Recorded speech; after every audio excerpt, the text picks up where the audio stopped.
through my veins.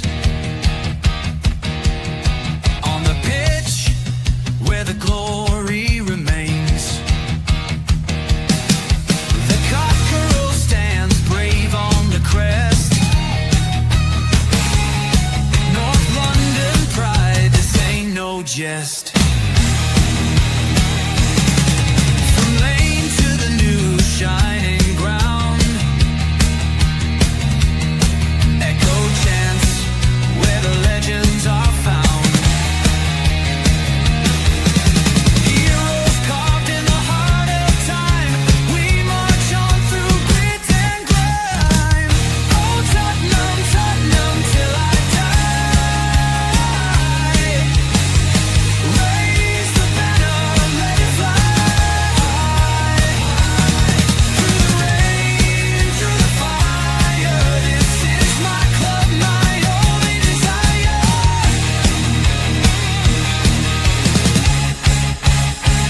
Oh Tottenham, Tottenham till I die. Raise the banner, let it fly.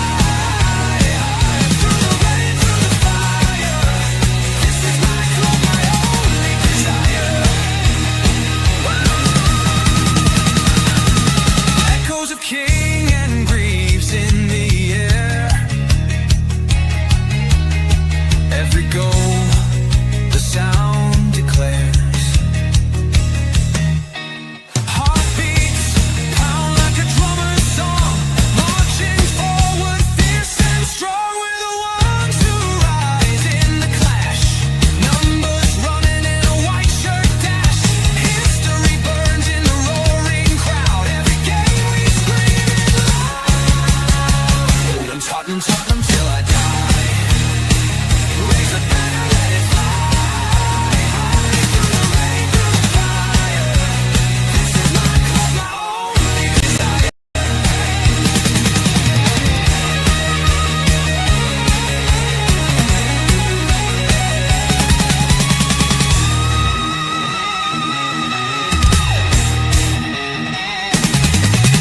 We're the ones who rise in the clash. Numbers running in a white shirt dash. History burns in the roaring crowd. Every game we scream it loud. Oh Tottenham, Tottenham till I die. Raise the banner, let it fly. Through the rain, through the fire, this is my club, my only desire. Hi guys and welcome to THFC2 with I Home Tottenham past, present and the exciting future on the Thomas Frank as Xavi Simons says it's a load of Spurs fans and the Tottenham team walk out of the tunnel at White Hart Lane. Of course, Spurs in traditional white shirts with blue trim, blue shorts and white socks. Captain Romero leads his Warriors out of the tunnel against Bournemouth, who are playing in red and black stripes. And they are coming up. There's Richie and there is Jed Spence. Big up to you, Shamu, for sending me that as well. I forgot to change it. Where's Shamu? Oh, good man. That's it. Lovely. Cheers. Thanks, Shamu. Good man. So sorry, I've had been a little bit busy between the end of the show and this show. So I will quickly change that now. Yay, thank you. So as the teams are lining up, and it's a lovely day in North London, absolutely sunny and cloudy, but a lovely day indeed. We will get into lineups very soon, and there it is there, of course. There is the lineup. Just let me just put that into position. There we go. Look at that. Just look at that. Isn't that beautiful? There we go. We have hang on. Just need to make sure you can see the team. There we go. Yes, we have a Vicario in goal. We've got a back four of Jed Spence, Mickey van der Ven, Christian Romero, and Pedro Porro. Got a midfield tree of Bentancur, Palunia, and Papasar, and the front tree of Johnson, Richarlison, and Kudos. Look, for me personally, I think it's going to be a 4-2-1 tree formation. I don't think it is going to be that 4-3-3 as quota. This is your Bournemouth lineup, guys. Big up to you, Nelly. 500 in the house watching already. We've got Petra Poch in goal. The new goalkeeper for Bournemouth. We got a back four of Smith, Ditikeke, Sensei, and Truffet, the player from France. Two French players in the back four. We've got a holding man of Tyler Adams, the American, playing in the sixth role. We've got a midfield tree. We've got a midfield four of Brooks, Scott, Travanair, and Simeone. I think he's the one we need to watch out for today, Simeone. And then up front, we've got their Brazilian number 9, Evelyn. I'm just going to call him Evan because I can't get the rest of his name out.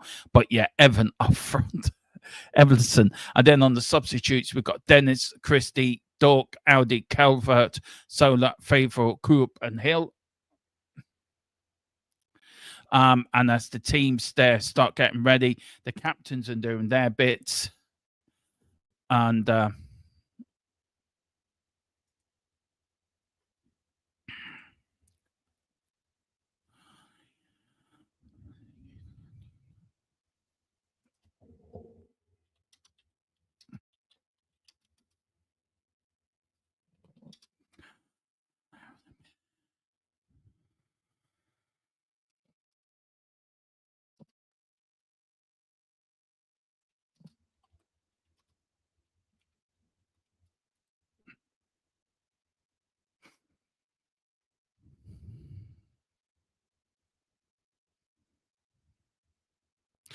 we're just about to kick off. Simon Hooper is... Oh, yeah, sorry. Right. I forgot to send James the link. We're about to kick off. We will be there in a minute. Hang on. Let me send him that. And let me cut that down. It is Bournemouth to get us off and underway. And we are off and underway. And I will start when it gets to... I can start when it gets to 25 seconds, and then I will start the clock. There's Thomas Frank up and down the touchline like a caged animal, looking to erupt, looking to take on the mighty Bournemouth as the mighty Tottenham Hotspur. But here's Kudus now. Kudus running through. Now here's Brennan Johnson, the first attack of the game. 30 seconds in. Johnson.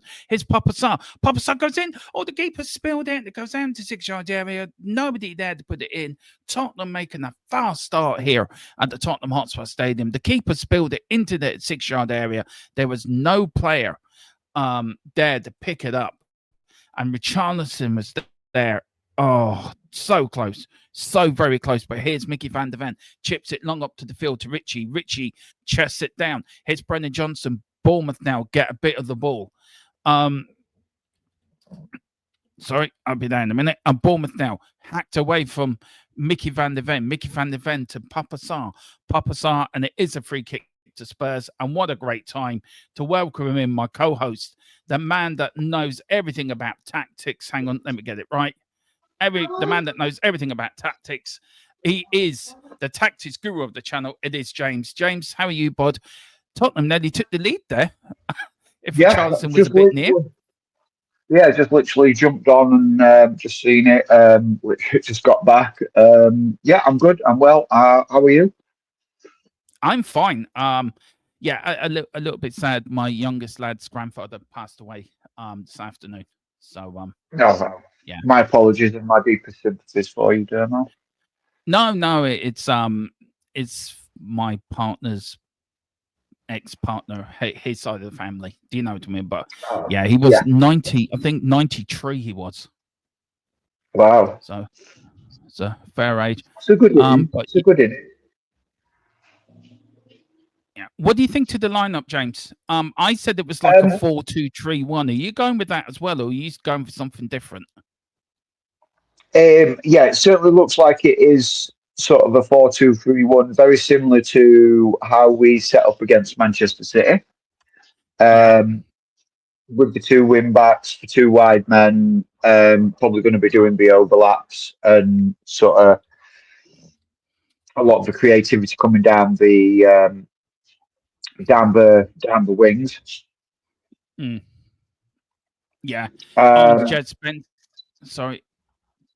Yeah, go on. Sorry, boss. Go. Sorry.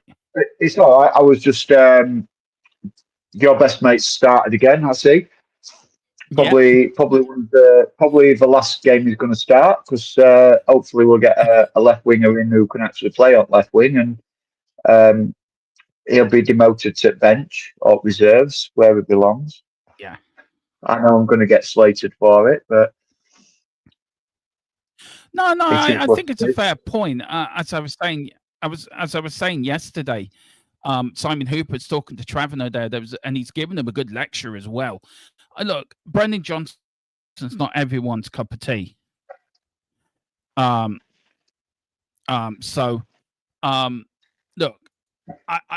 I just like Brendan Johnson because I think he's there and thereabouts.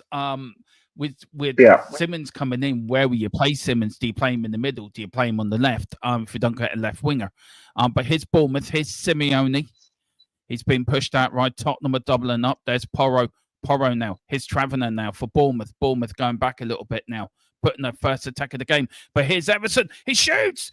Oh my good lord! It's got a deflection. 4 minutes in, Bournemouth take the lead. And Tottenham were caught wide open in the defence there. James, do you want to take us through that goal? Well, I haven't seen it yet, so I can't really talk you through it. My stream's obviously a little bit behind yours. I've just got a Bournemouth free kick just inside. I'm at 3 minutes and 40 seconds just gone, so it's probably just building up to the goal.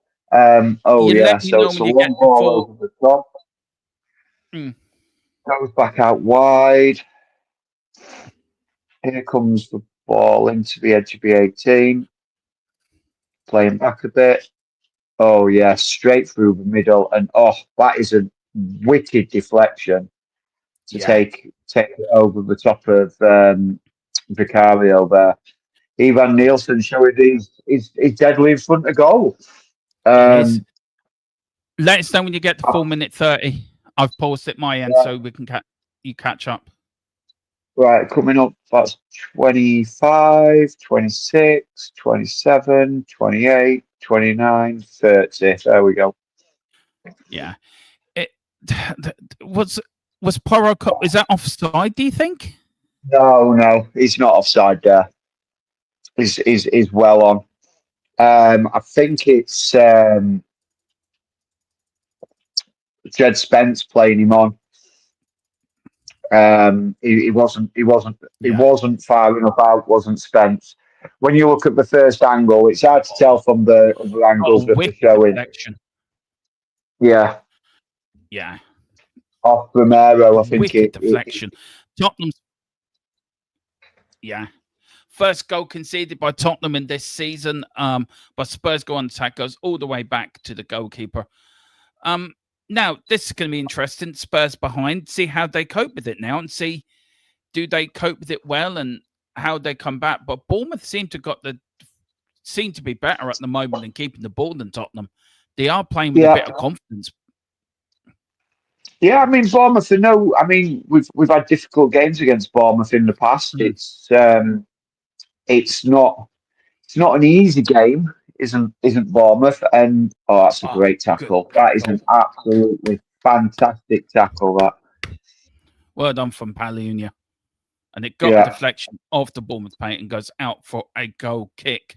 There's Thomas Frank not looking too happy with the conceding early, but I don't think he'd be too worried. What do you make of this lineup, though, James? Are you surprised he went with the same lineup as he did that we started against Man City? No, I'm not surprised. I think he probably sees this really as one of his stronger 11. Oh, here come Bournemouth again. It's wow. Just wide there from Evan. Evan does drag it wide, but Tottenham again just caught there, a little bit napping. There. I think that's Paulinho. Yeah, Paulinho just sort of let him drift behind him a little bit there and didn't go with Ivan Nielsen. So it's just we just got to wake up a little bit here. It's a good ball back by Patsar there, Yeah. Benson Kerr now. Just tidying up. We just need to calm down a little bit. Yeah. Just settle ourselves I down. I agree.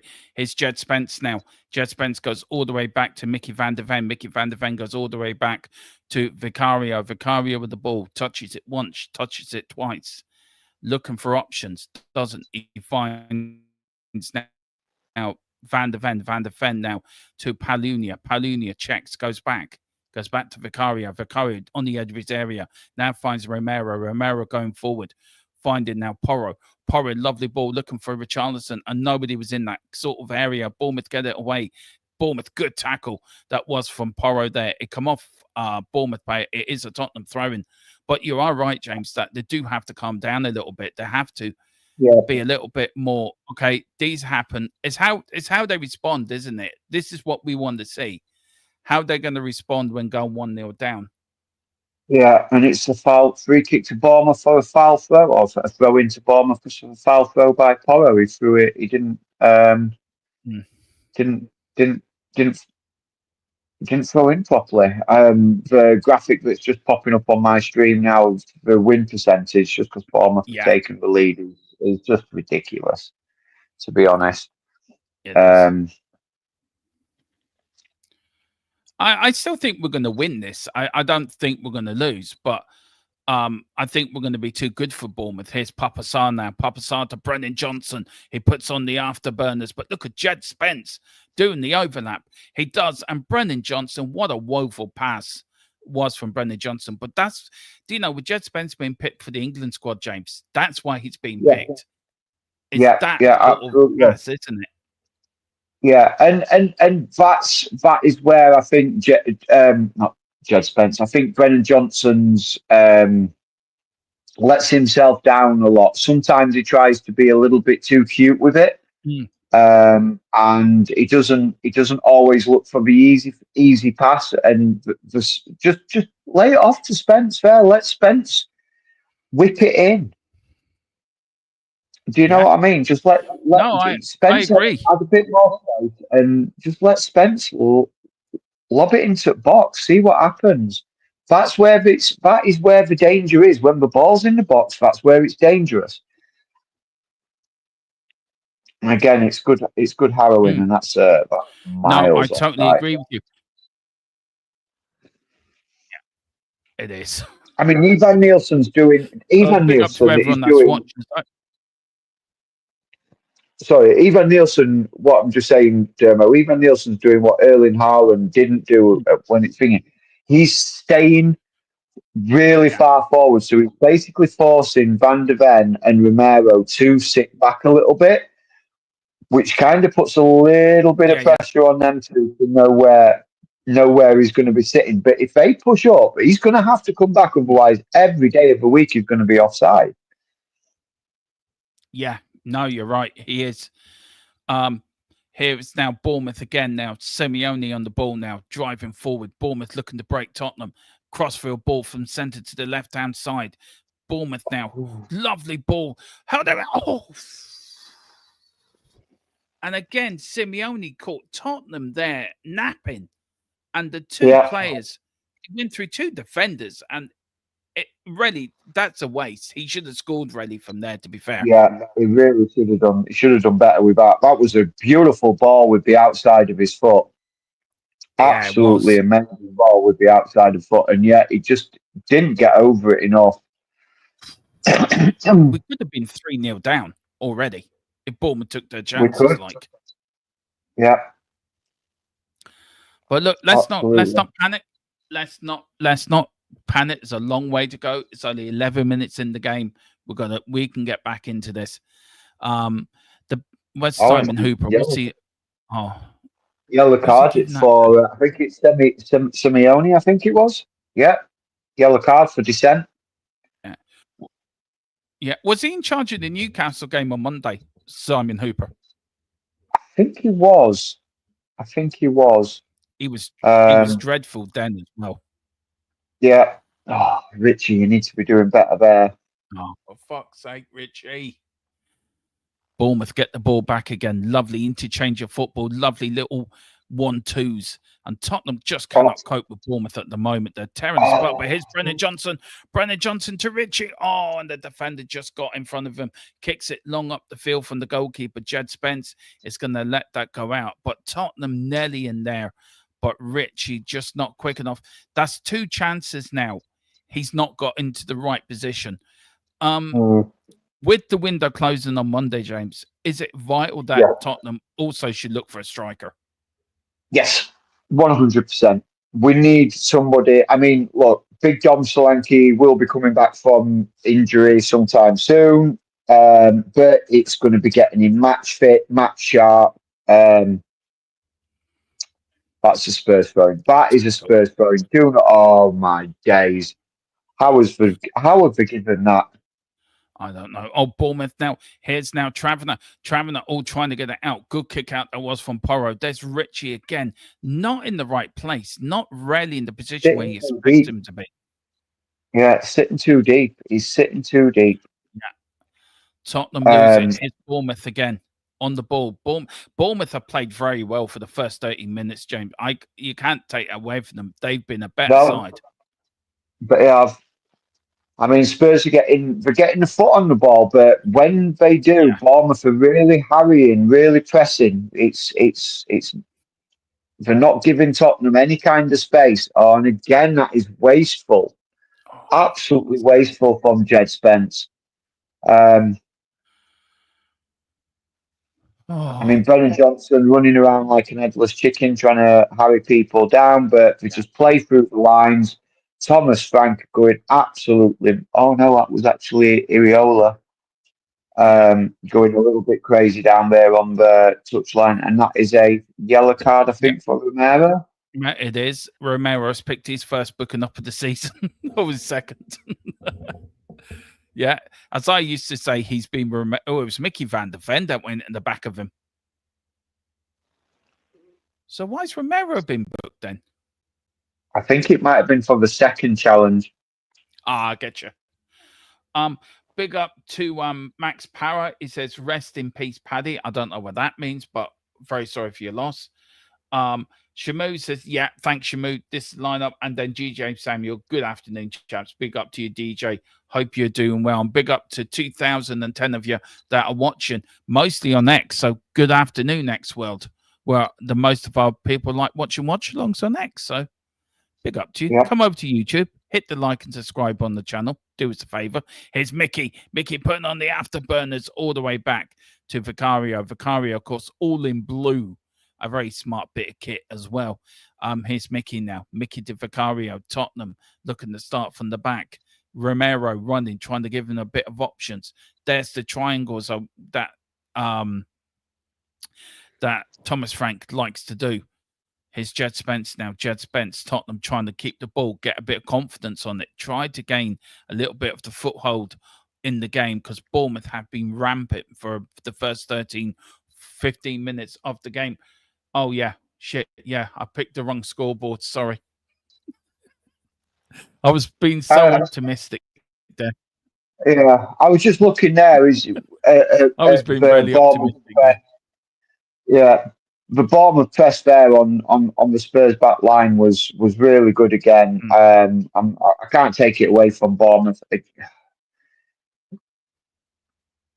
Absolutely great press. Kudos for chasing a dead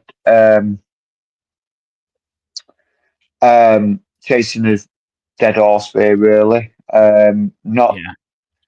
Never gonna get there. And here's Bournemouth, quick free kick over the top, trying to catch Spurs out again. And we're just not resetting. No. We're just not resetting. No. And that's the ball in the box over the top by Ivan Nielsen. Yeah, another chance, James. I mean, we haven't even had a shot on target yet. I don't think. It's like watching Ange ball. Yeah, it really is. Plenty of time yet, though. I'm not panicking about it yet. I'm not getting worried yet. It's only 15 minutes in. I'm sure Thomas Frank will want to change it.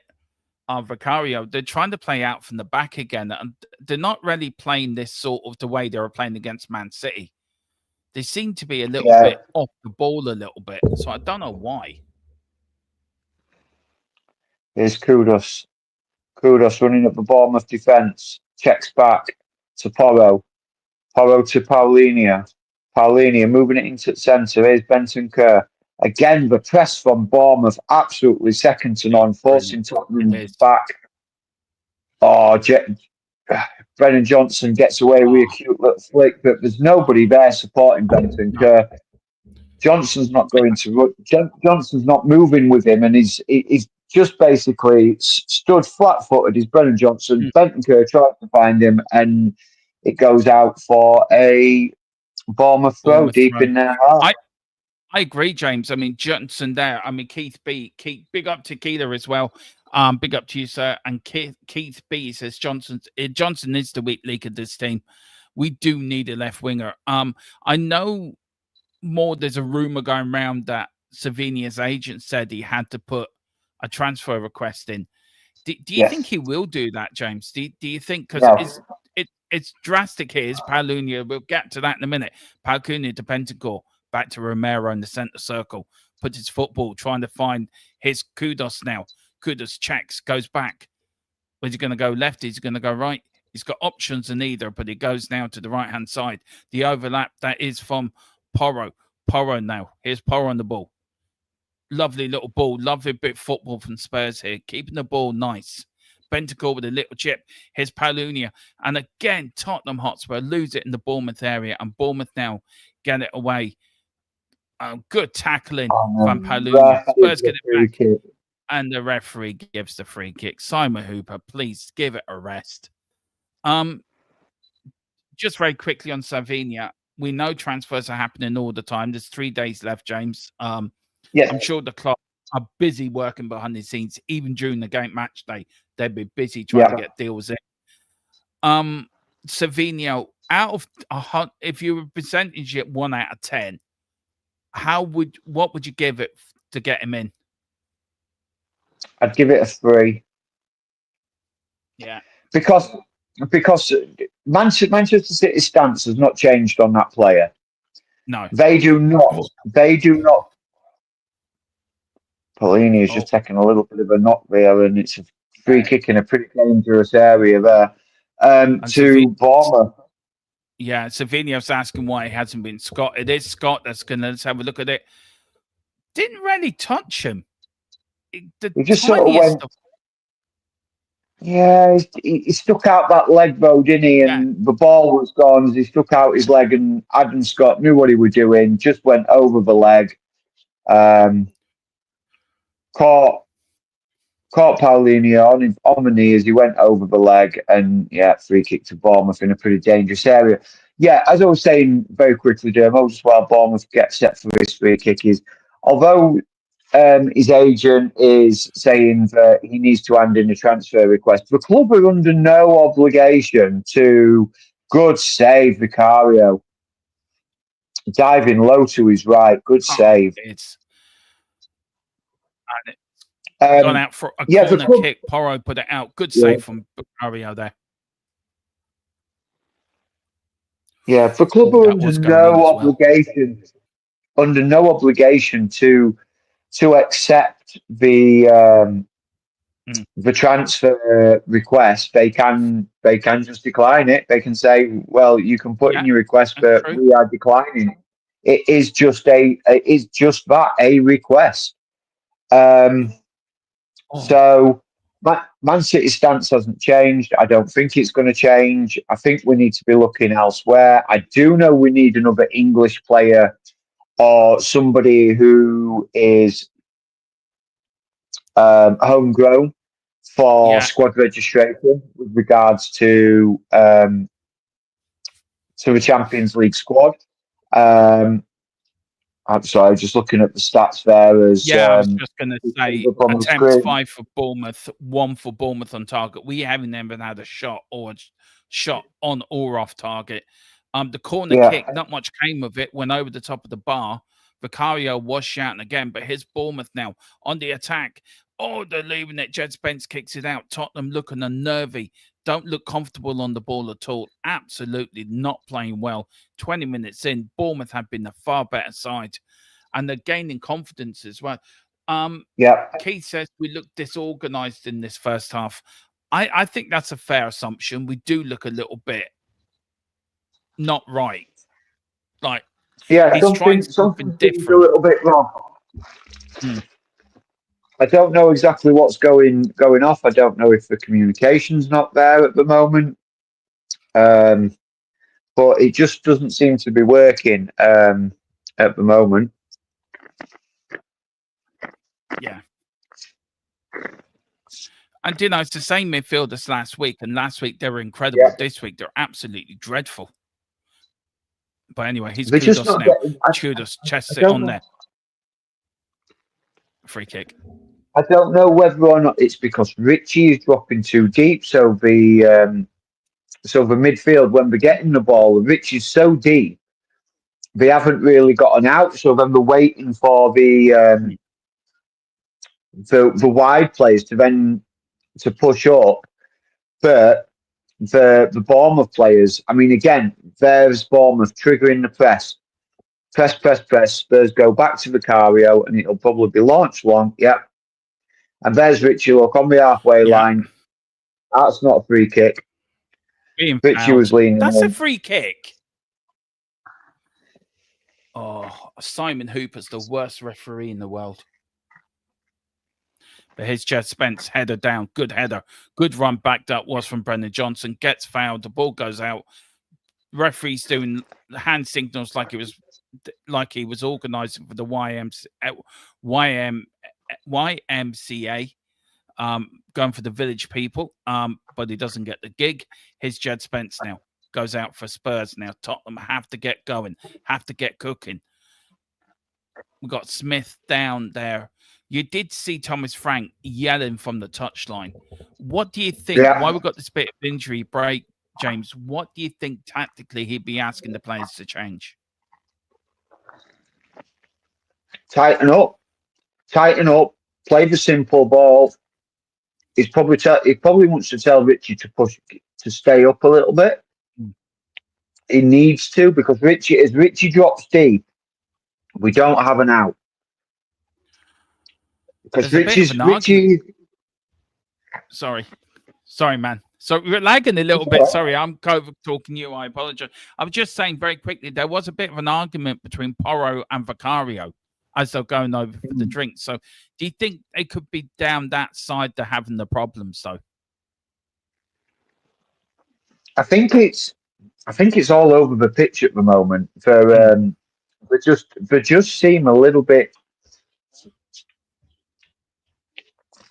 disorganised with regards to their positioning and how they're going.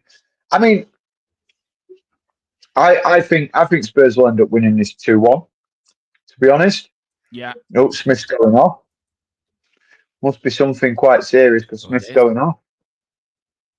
Yeah, I mean, he's walking off. He's holding his hamstring.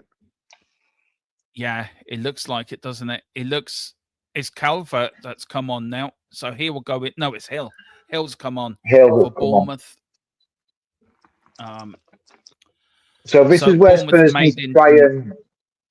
Sorry, go on, Dermo. Sorry, no, go on, man. Sorry. I don't know. I was just going to say my VPN today, and I don't know if that's affecting the stream. So I do apologize. If it is my fault, I do apologize. I'm using because I'm watching this on the stream. I'm using the private internet access. So if it is causing any problems, I do apologize. Go on, man. No, go on. I have talked to you, so go on, man. You go ahead. I was just about to say this is where, while Bournemouth are sort of reorganising, and I know it's a like-for-like swap with Hill and Smith, but Smith probably wouldn't. Hill wouldn't have been prepared to be coming on this early in the game, so we might be a little bit cold. This is where Spurs need to just sort of okay, let's just now try and get a foothold in this game. Because right now, at the moment, we've got the ball, but we're not doing anything with it. We're just passing it side to side, and we're not progressing the ball forward. And when we do progress the ball forward, we're not doing much with it. Oh, here's Johnson though. Johnson bursting into the box. That's a beautiful ball to Kudos. Kudos now. Kudos. Oh, Oh, for God's sake! how he got offside? How is he offside? He was never offside. I need to see that again because he's not offside. He's behind the play. He's not offside. That is a ridiculous decision. I understand this is where you need VAR. If that did go in, this is where VAR would say, right, that's a goal. Keith says in the chat, and I think he's right. I agree with him. He says the first goal shaking us, and I think it has a little bit. It has given us a little bit of here's Bournemouth now. Here's Bournemouth. Here's Evan. Shoots deflected. Good defending from Mickey van der Ven. That's what you call defending. He got in there. It's Hill, the substitute. He was in the penalty area. And again, Tottenham, Simeone, ripping the Tottenham defence apart. And there was Hill. There was this new blocking thing, putting their bodies on the line. Both of them.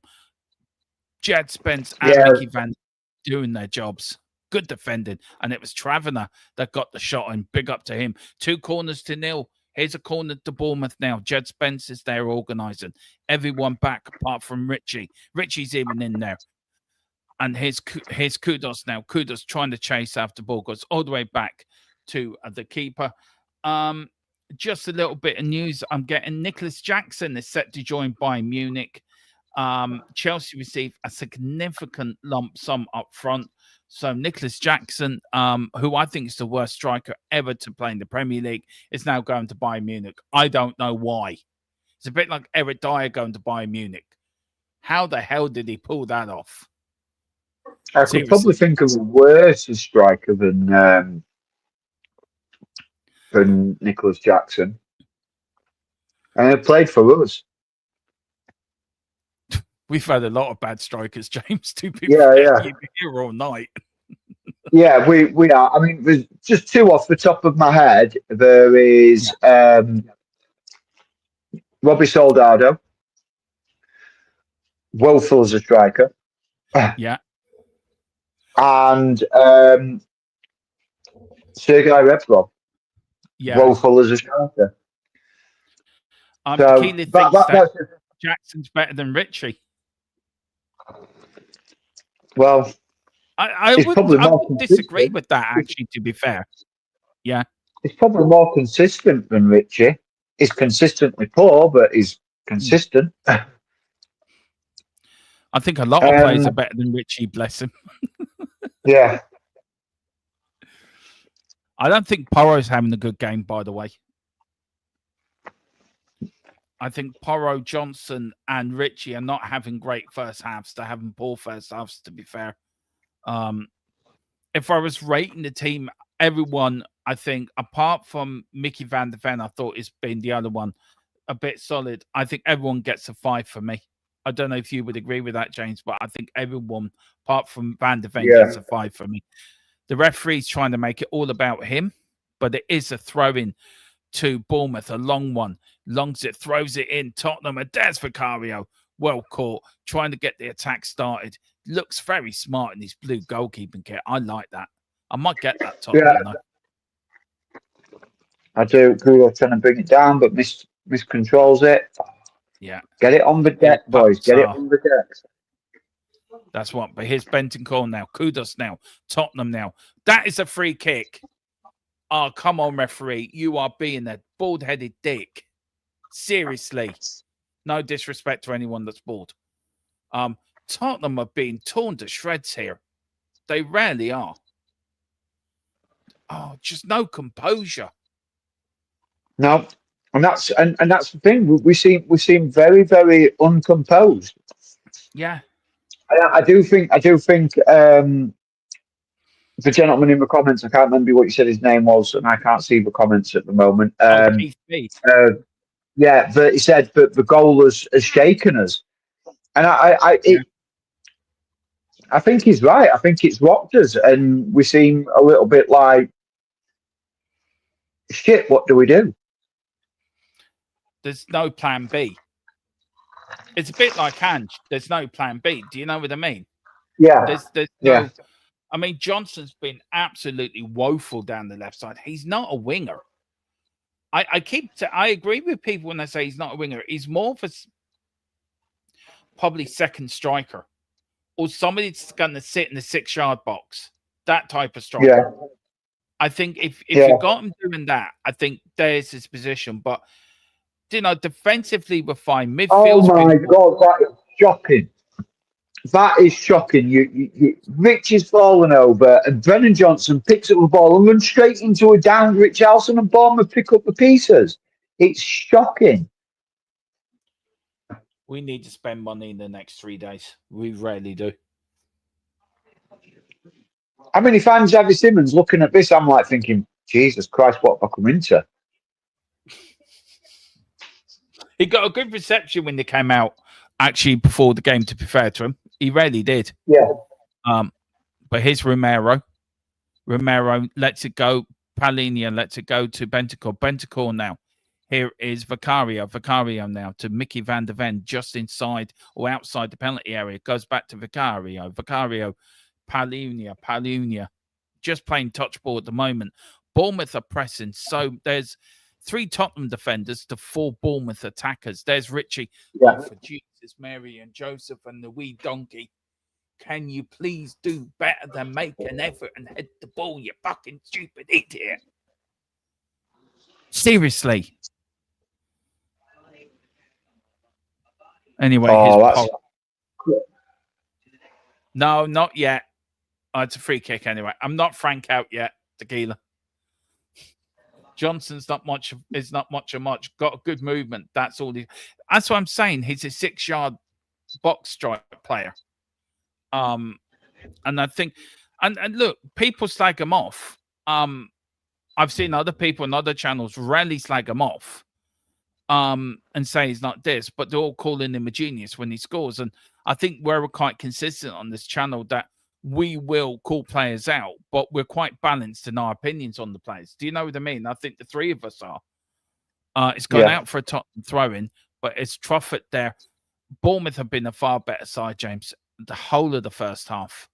I just can't put my finger on why we're so bad. It's not like we had a midweek game. It's not like we've had 7 days to prepare for this. Yeah, I honestly don't understand what's going off here at the moment. It's like, look there. There's 2 Bournemouth players absolutely surrounded. Yeah. Good ball. Oh, Bentancur. Oh, fuck's sake. Go on, Jet Spence. Jet Spence now. Porro tried to get Spence, gives it out. Bournemouth now on the attack. And Bournemouth, is he offside? Yeah, he was. Tottenham, he's just not composed, but Spurs are on the attack. Here's Brendan Johnson now to Richie's gun on the now. Richie on the left wing. Richie cannot pass for shit.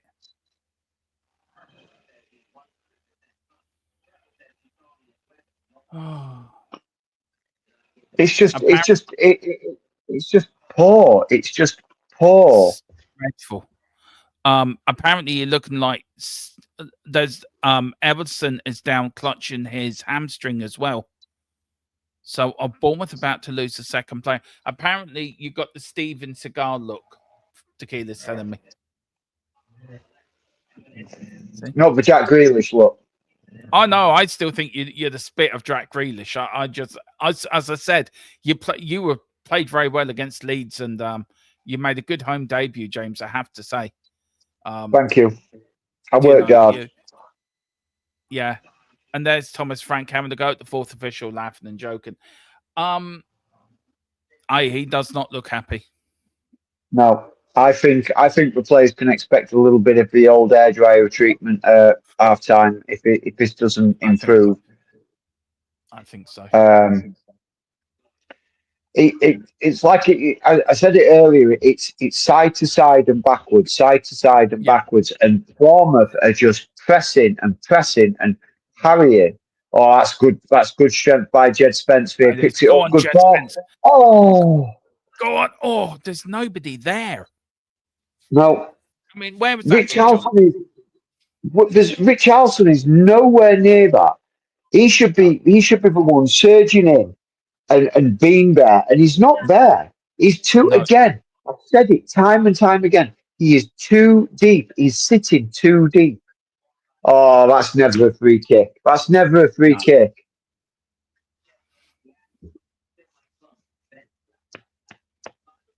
I don't know.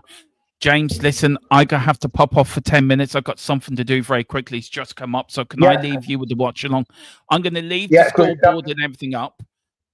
Yeah, What did you I little will. man give?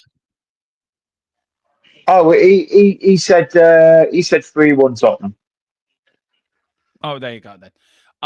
Right, I will be back for the second half, guys. I do apologize. I just have to do something very quickly, which is Mrs. Tron's just come in now to the sitting room and looked at me. And when you get that funny look, you know you got to do waving car keys You know you in need front it. of me. You You've are. got You to do know you need something. it. Right. Okay, I'm going to leave the scoreboard up, guys. I'm going to take myself out.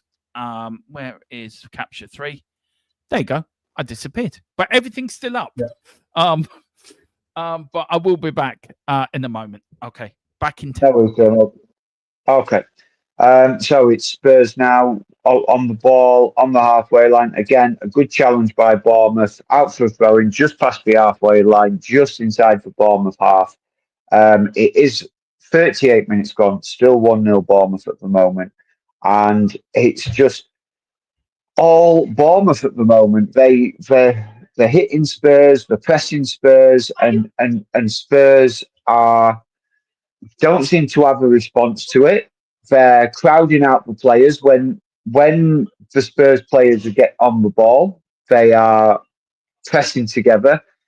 But here's Spence. Oh, Johnson, what are you doing there?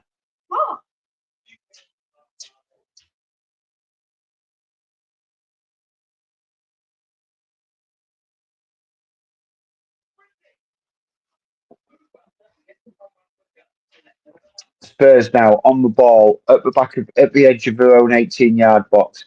The 3 Bournemouth attackers again, all pressing high. There's 4 or 5 of them now. It's like they're playing in. In fact, I can count 1, 2, 3, 4, 5, 6, 7, 8 Bournemouth players all pressing the Spurs sort of back 4-5 with Bentancur and Paulinho. It's an immense press that they've got on. And Spurs are really struggling to play through their lines. And we just need to be a little bit more direct. But to be direct, we need that player to be there. And like I say, Richie is just so deep at the moment and he gets crowded out so quickly. But at the moment, it's just back and forth between defender and goalkeeper, back and forth, back and forth. Van der Ven trying to play it forward, cut out easily by Bournemouth, and it's a Spurs throw in probably midway through into their half. Big up, James. All right, Keeler, big up my man. How are you? Well, now that Dermot had to step off and you can't see the chat and everything, so I thought since I'm here, I'll pop on for 10 minutes. Even though I haven't got the game on, so you're going to have to be doing all the commentary. But I'll just keep you company until Dermot comes back. That's grand. Keeler, thanks very much. Yeah, I don't have the chat at the moment. Yeah, that's what I mean. So I can talk to the chat while you do the commentary and stuff. Yeah. Let me read out a couple of these comments then, unless something important's going on, then just No, you're good. There's me saying a lot of crap like I do. Who else is in there? Keith B says Richie having a stinker. I think I said yes. That's what he normally does. That's the normal. That's the normal Richie. Unfortunately for us, It is. Apparently, do you agree with this? Because, like I said, I don't currently have the game on. Sarr is nowhere. Is that true? No, I've hardly seen Pap Sarr. He's hardly got his foot on the ball or anything. It's the midfield seems very sort of. It's they're miles apart from each other. They're not tight. They're not compact. They're not. It's like one of them gets the ball and then they all scatter like quail. Yeah. Are we deploying then, James? Is the formation Dermot's got it as a 4-3-3? Are we not playing Sarr as the 10 then? Is he dropping? Is he sitting much deeper then? He's not playing as the 10. No, he is sort of playing as a 10, but he's sort of playing practically as high as Richarlison because of how deep Richarlison's dropping. Sar's dropping deeper, and they're too close together. Why But why do you think Richie's dropping so deep? Instructions, or is it that he's desperate to get the ball? Or has he been told to?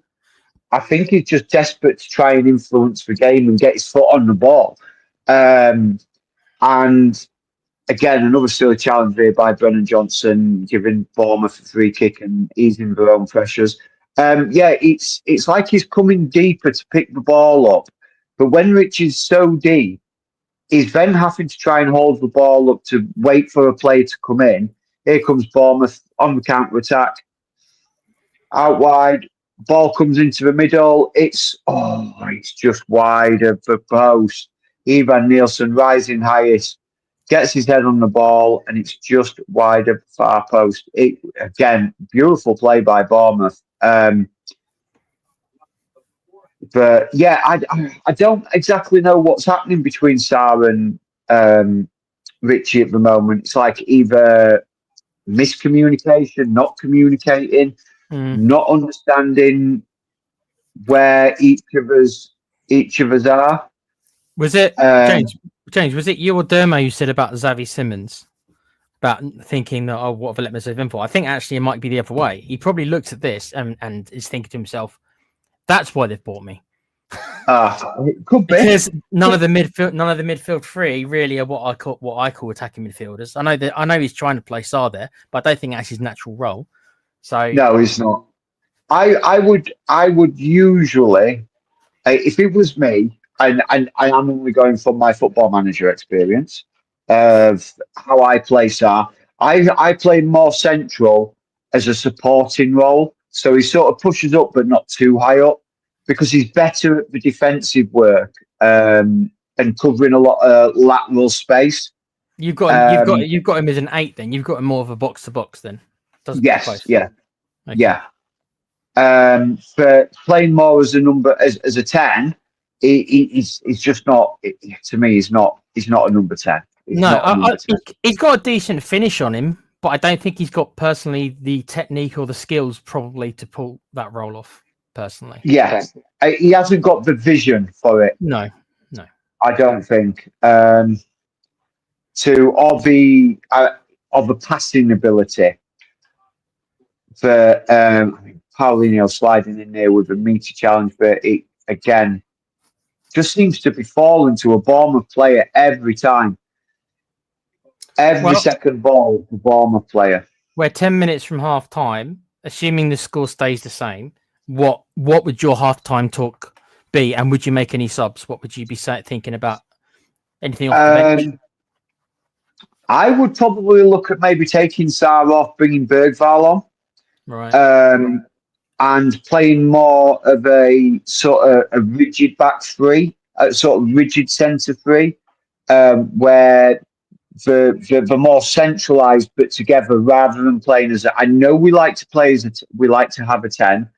But we it's not working for us at the moment. So let's bring somebody in who's going to be able to sort of solidify that midfield a little bit, and then start to try and use the width from Spence and Pedro Porro and Johnson and Kudos to sort of get the width in the game. Would you consider? Sorry, go on, mate. Finish. I was going to say we need to strengthen up that centre area because at the moment Bournemouth are just dominating the centre midfield. Every time it goes through the centre, Bournemouth are just there picking everything up. Would you consider? Now this is the formation we know Frank's employed already, and that he can turn to if he needs to. I just don't think we can play it every week. Would you consider bringing Danzo on and playing the 3-5-2 with the width coming from the two? Very much so. It's very much a possibility, and I think it would give us a bit more strength in again, that would strengthen up the midfield, strengthen up the back line a little bit. I don't think really Romero and Van der Ven have done much wrong. They've been pretty solid, but there's just like I say, it's It's for Bournemouth. just getting the width, because you were talking about the width, and it was just like, well, let's bring Spence and Porro a bit more into it and get them the width from them. They've got the pace to really do some damage behind this line. And if it was going to be me who I was going to be taking it, I would probably take off Johnson and Sarr, and maybe bring on Danso and Bergvall, and I think that could change the dynamic of the game. So you switch to a 5-3-2 then. 5 at the back, yeah. So where would you? So Kudos would be playing off Richie then? Is that how? Yes, yeah, because he can play sort of on that role. Look, an overhit ball into a box, and it's just straight out for a Bournemouth goal kick. We've got, sorry, I'll just update everybody if we can't see it. So we're in the 47th minute. There's 3 minutes of added time. So we've got about 30 seconds, 20 seconds left of stoppage time. So my bad. I thought we were only about the 38-minute mark. What am I looking at? Oh, yeah, I was looking at the wrong thing. My bad. Right, so it is going to be, so we are. I was just asked you, it is going to be 1-0 probably at halftime. So yeah, Frank's going to have to earn his paycheck today, if you know what I mean, because he's going to have to come up with something at halftime. Obviously. Yeah, I think he really is. At this moment, it's and that is halftime, everybody. That is the ref blowing for halftime. So it's not been a great first half by Spurs, to be honest. They look a little bit despondent as we're walking off the pitch. Not going to lie, Bournemouth players are smiles and happy faces. The 1-0 up. But yeah, I mean, Semio laughing and joking with the officials. But yeah, it's 1-0 Bournemouth after the 5th minute. Porro sort of talking to Kudos as they're walking back. But not happy faces at the moment. You would have thought we'd have lost those first 2 games, how we played. Yeah. That first half. But yeah, I agree, Tequila. I think Thomas Frank is definitely going to have to earn his paycheck this week. Going to give the players some kind of instructions and maybe change the tactics and the formation a little bit. Well, this will be. Do you agree with me that this is not the first test, but this will be a good indication is to prove that he is not like Postecoglou was, and that he won't just fold his arms and just wait for it to happen. That this is what we've brought him in for. That when his chips are down like this and we're losing, that he can adapt and fix an issue like this. This is where he's going to say, okay, this is what makes me different from the last manager. I'm not just going to sit and just wait for something just to kind of happen. I'm going to be proactive, and I'm going to make the change and be proactive and fix this while we can, not wait to the 75th minute before we start bringing on subs. So and I think that's what's needed. I think something needs to change. And I think Thomas Frank is tactically astute enough as a manager to see that how Bournemouth are playing, it's not working. And I think he will surprise and he will change. And like I say, Ange Postecoglou, it was like he would sit there and wait for some kind of miracle to happen. Yeah, he took way too long to react, didn't he? Yeah, always way too long to react. And hopefully at this point, he will change something, and it'll change the course of the game. Because, like I say, at the moment, how Bournemouth are playing, we'll be lucky if this stays 1-0. Yeah. All right, James. I'll tell you what. Go and take a minute to grab a drink or go to the bathroom. I'll play our channel sponsor, which is Private Internet Access, and I'll see you in a sec. I'll see you in a second. Yep. So, guys, whilst James takes a break and wait for Dermo, we're going to play our channel sponsor. Please listen to this advert from the great Com, the movie star Com, the WWE wannabe wrestler Com. If I can get this working, because this isn't normally my role. Please enjoy these short messages, and we'll be back with Dermo and James in a second. Thank you. Let me talk to you. A little reference there, but I'm going to stop messing about.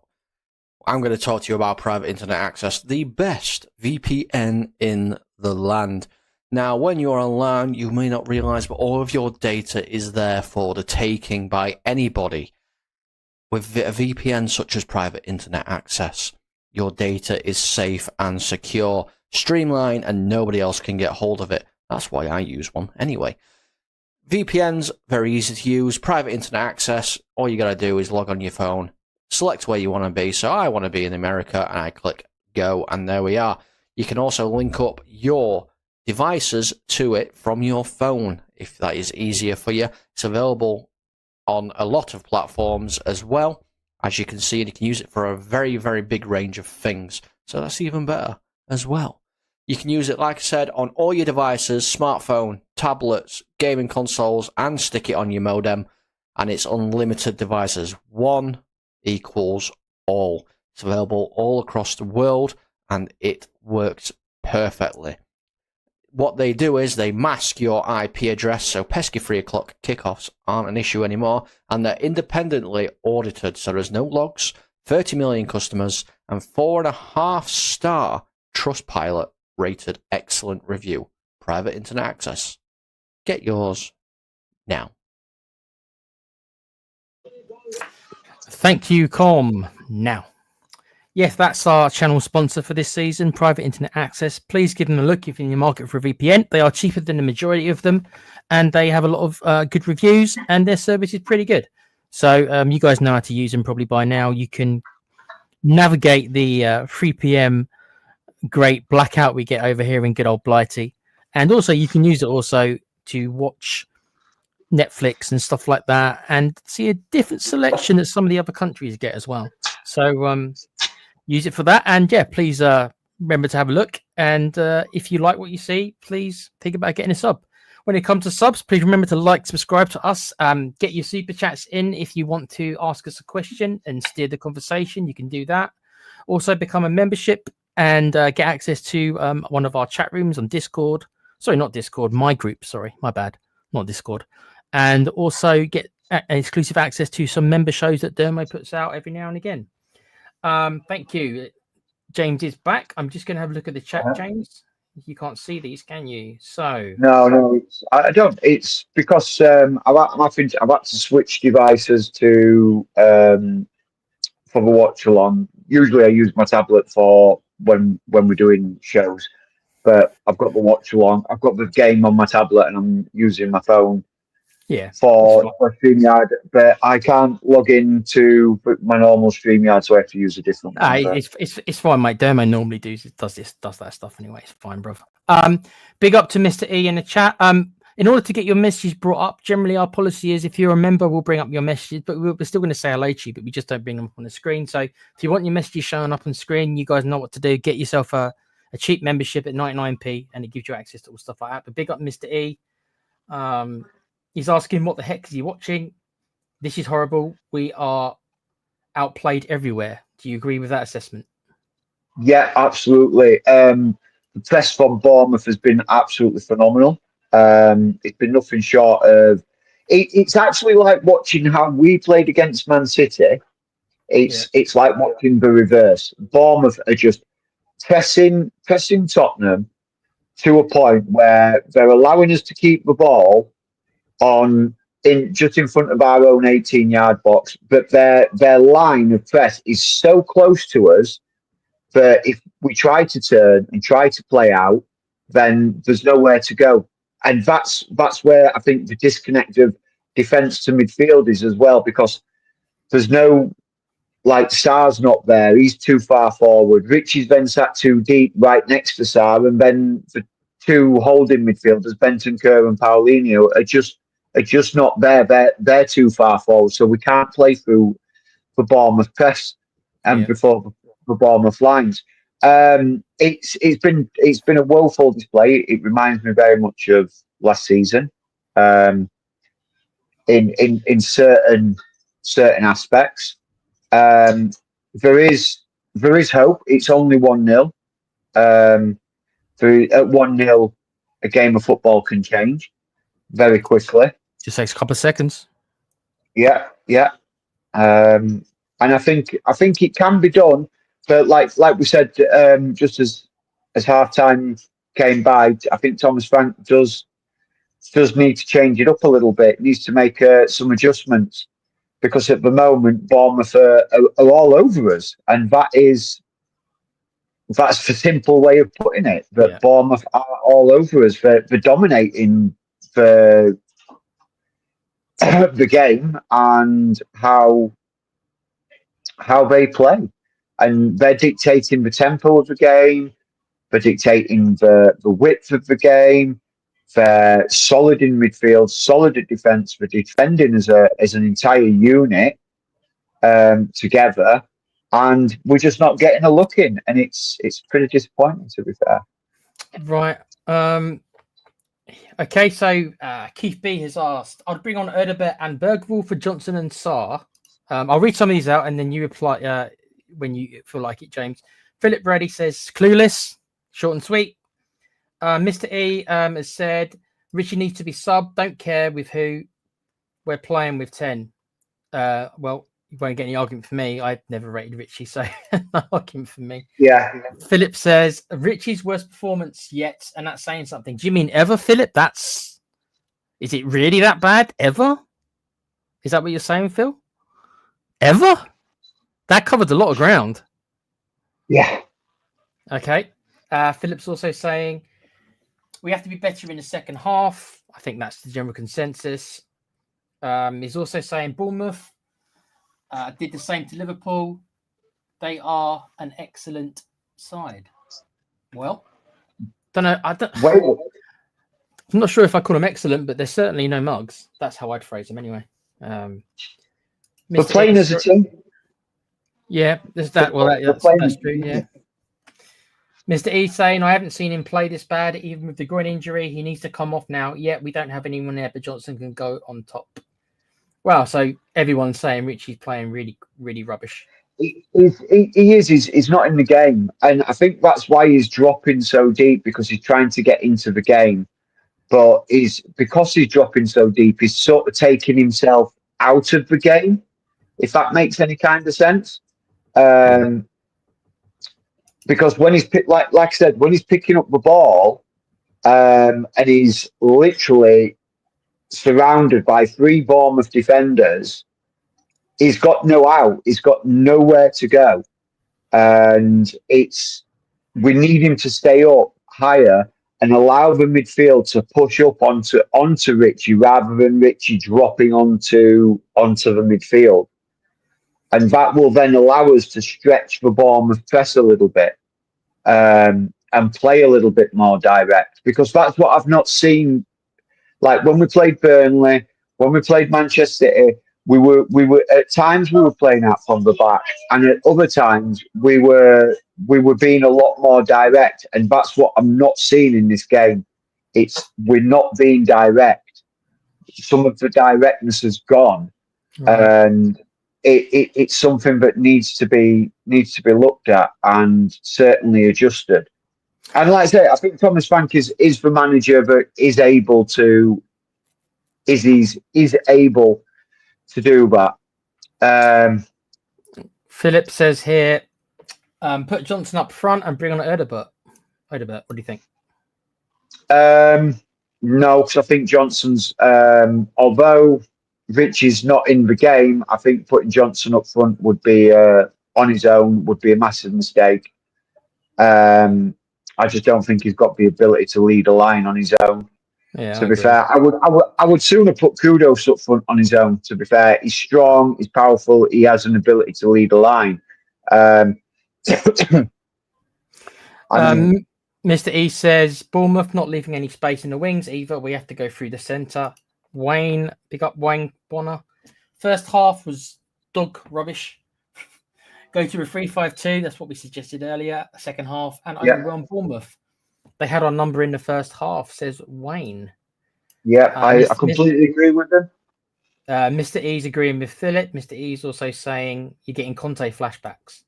I must be the only person who still likes Conte. Big up to someone called Patch Thomas. Never seen you before, bruv. He asked, 0 effort. We look like a Sunday League pub team who have had all 6 pints and a roast dinner. I would kill for a roast dinner right now. Philip saying, bet Xavi wishes he'd sign for Chelsea now. I don't know. I don't think so, Philip. As I said to James earlier, I reckon he looks at that and he's like, huh, right. I can see why they've signed me. That's what I've Yeah, now I know. Now I know. Phillips also said, first test of Thomas Frank's tactical awareness coming up. Yep, we agree, Phil. DJ Samuel, bloody awful. That seems to Yeah, be it's been woeful first half, DJ Samuel. Absolutely woeful. Completely agree with you on that one. He also says, I enjoyed my McDonald's better than Tottenham. Depends what you had from Mackie D's, DJ. Depends what you had, bruv. Then I can agree or disagree, depending on what you ordered. And last but not least, Phillips also saying, have hope Paratici is working the phone to sign a striker. No chance we get a striker, Phil. I can already tell you that. No chance. Personally, I believe no chance we get a striker. Way too late.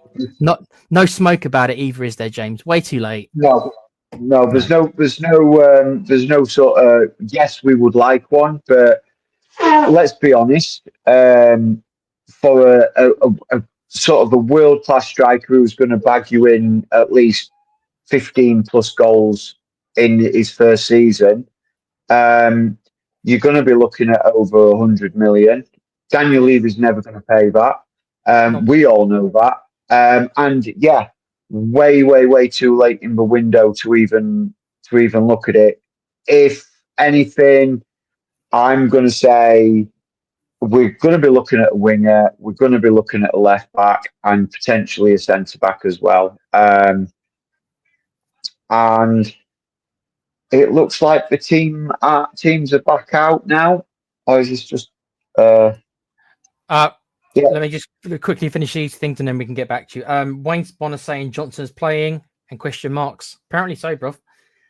Chronicle of Aegis says the timer is still on. I'm not 100% sure that's Dermo's thing. I don't have as much knowledge of StreamYard as Dermo does, so I'll have a look in a sec, see if I can change it, but that'll be Dermo's job when he comes back. So don't panic, it's not the end of the world. Chronicle of Ages. We're not on the 63rd minute. Don't worry. And we're underway in the second half. We've just kicked off the second half. Okay, let me read these and then I'll leave you to it. Wayne says, I liked Conte, but he didn't have the players he needed. 100% agree, bruv. And Mr. E says, but dang, what a player Semenyo is. I can see why he's wanted so much. Well, he won't have been an option, but there we are. Right, that's the chat caught up. Demo's still not back. I'll stick around with you then until he comes back. So go do your commentary, James. What's happening? What's going on? Yeah. So we are underway in the second half. No changes at half time. Maybe Frank's giving it 5 minutes or so. Maybe it's just a case of he's giving the players some different instructions, see how it's going to go, and then he will look at making adjustments there. But Bournemouth playing straight away. Here come Bournemouth now into the line. Now, and that's a great save by Vicario. Absolutely phenomenal. Ball over the top, more direct. Ivan Nielsen flicks it to the left for Semenyo, and he has. I think Semenyo was offside on the original ball, but no flag, and it was a great save by Vicario. And Paulinho were busting and rolling back the years just to try and keep up with him and trying to get a challenge in. But yeah, Was there no changes at half time or anything, were there, James? No changes at half time. Exactly as we were in the first half. Here come Bournemouth again from the corner into the box, and it's over the top of everybody, and it's out wide, and Spurs clear. But Bournemouth again there, mopping up the pieces, and it's just no pressure at all from Tottenham. And what's the referee done here?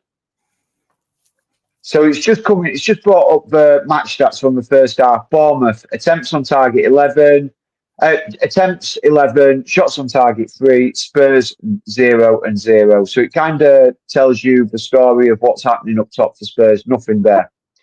So it was a late challenge on Taverner, and the ref allowed play to go on, but Bournemouth lost it like literally 2 seconds later, and he pulled it back to a Bournemouth free kick, which they take. It's launched long and wide. Here's Semio, Bournemouth again, trying to whip it into the box, and it's a good block by Pedro Porro there, and it's out for a Bournemouth throw on this near side. Just to Bournemouth let, again. what time is it in the game? Because DJ Samuel say I can't. Unfortunately, DJ, I can't. I'm not able to change it. We're in the 48th minute at the moment. I'll try and keep a readout of where we are in the game. So Just till Dermo comes back and Dermo can sort it out, because I don't know. I think he's got it on his end. I don't think I can change it from where I am. I think it's oh my word. It's an absolute goalmouth scramble. Bournemouth have just hit the bar. It should have been a free kick to Spurs, but it wasn't given. The ball was bouncing around like a pinball. And yeah, it's... What's the referee doing here?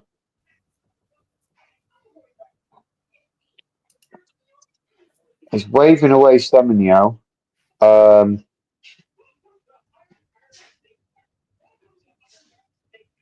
I'm just having a look at this. Oh, absolutely clinical by Semenyo. Richie was breaking down the right-hand side. So it all stemmed. Bournemouth had a corner. Vicario came out to punch it. Didn't punch it convincingly. Didn't even clear the edge of the 18-yard box.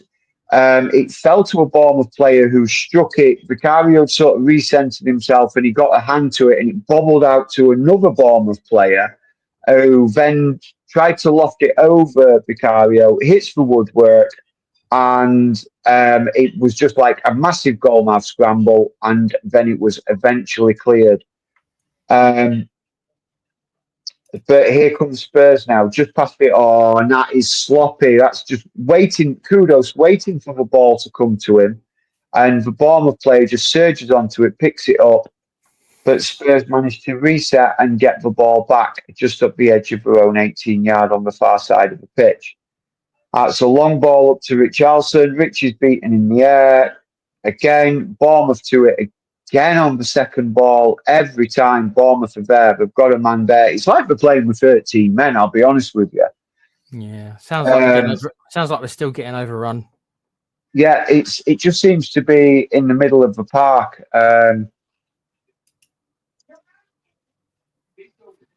No, the Bournemouth fans was screaming for a penalty win that goalmouth scramble, but you can't give that. That was like, it was a 50-50 ball. Both players are what got their eyes on the ball. As the Bournemouth player's leg goes up, Kudus' leg goes up just behind it, and he just clips the sort of like the boots, like the studs of the Bournemouth player. I don't know exactly who it was, and he sort of catches his leg, and it was something or nothing. It was a 50-50 ball. You can't give penalties away for that. Richie has just been woeful. He's not even winning a ball in the air. Oh, and here come Bournemouth again, breaking Spurs' lines. We've got Solanke on the bench, right? Yeah, I think so. Yeah. Oh, that's a beautiful ball. Here come Bournemouth. Oh, cuts it back, but Spurs managed to get a man there. And here comes Spurs again with Spence. Spence now carrying the ball into the Bournemouth half. Still carrying. He's got Bentancur out right, and he's found Bentancur. Bentancur back to Spence. Spence checking, looking for options. Nobody there. Nobody moving. Everybody's flat and stagnated. Back to Paulinho. Paulinho out to Bentancur, who tries to whip it in, and it's an easy take for the Bournemouth goalkeeper, who throws out quickly. Here come Bournemouth now, trying to play through. Oh, that's a sloppy pass, but they still managed to pick it up. Oh my God. Bournemouth again now, on the right, left-hand side. Here comes Semenyo into the middle. Oh, Bournemouth was a great effort. And Vicario again. Vicario again with a big hand. Oh, Dermo, you're back. Welcome back, mate. Dermo, have you changed the timer before the chat explodes? Yeah, I have. Yeah, that's all been done. I Okay, did. there The you go. timer's now exactly on there. Big up Tequila. Sorry. I didn't know how to do that, Dermo. If there's a way that I can do that, you'll have to show me next time. There I is couldn't find a way to program I change need that. to. Yeah, there's a program I need to show Okay. you and James how to use it. Bring it up, and so you guys can bring it up in your system as well. So, but yeah, so we're still playing Alright. shit. Then I take it. Apparently. Yeah, it's not really improved. No change at half time. Although it looks like Odegaard and Bergval are coming on. Yeah, I'm just Have I you not can't got a see the link for this number. game, Tequila? Sorry, James. That's all right. So it's no, but it's okay. I was watching as I was going to be modding anyway, so it's like Yeah. When I do watch So- along, so- if I'm modding, then I don't want to hear in advance. So I'd rather hear from you guys. Yeah. So I'm fine with it. All right. So What it's do you reckon to the Johnson and changes, James? Paulinho gone off. Yeah. Interesting. I would probably take. Formation. It's going to be pretty much like for like, really, by the looks. Bergval will sit deeper unless he brings Papsar back and pushes Bergval up. But I think his way he's going to be, it's just like for likes. Odegaard for Johnson, who's been completely ineffective and wasteful with the ball. And I think Paulinho's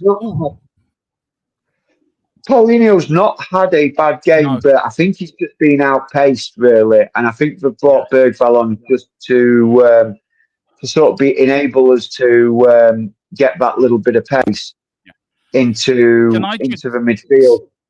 Yeah, can I just say big up to 4,285 of you that are watching this watch along between X and YouTube. Wow. Thank you so much. You guys are why us three do this channel. Do you know, this is why Simon Jordan comes onto this channel every evening and brings a little bit of glamour to the channel, don't you, Simon? I back the courage of my convictions, Dermo. And you used to own Crystal Palace, you know. Did, yeah. Have you heard? Yeah. Oh, Cross goes in. so wasteful, lucky. wasteful. Too high, too far, too long. Big up to Fabulous World in the chat. I think he's a new watcher. Big up. Hit the subscribe button, Fabulous World, if you can. And he says, how has this game remained 1-0 in favour of Bournemouth? It should have been 4-5 to Bournemouth. Do you know what? I think you guys would agree with that. It should have been 4-5 to Bournemouth by now, shouldn't it, James, to be fair? Yeah, I mean, has it really been that big? It's, based on the commentary, maybe I'm thinking maybe they should have 2 or 3, but not 4 or 5. Surely not. No, it's been that bad.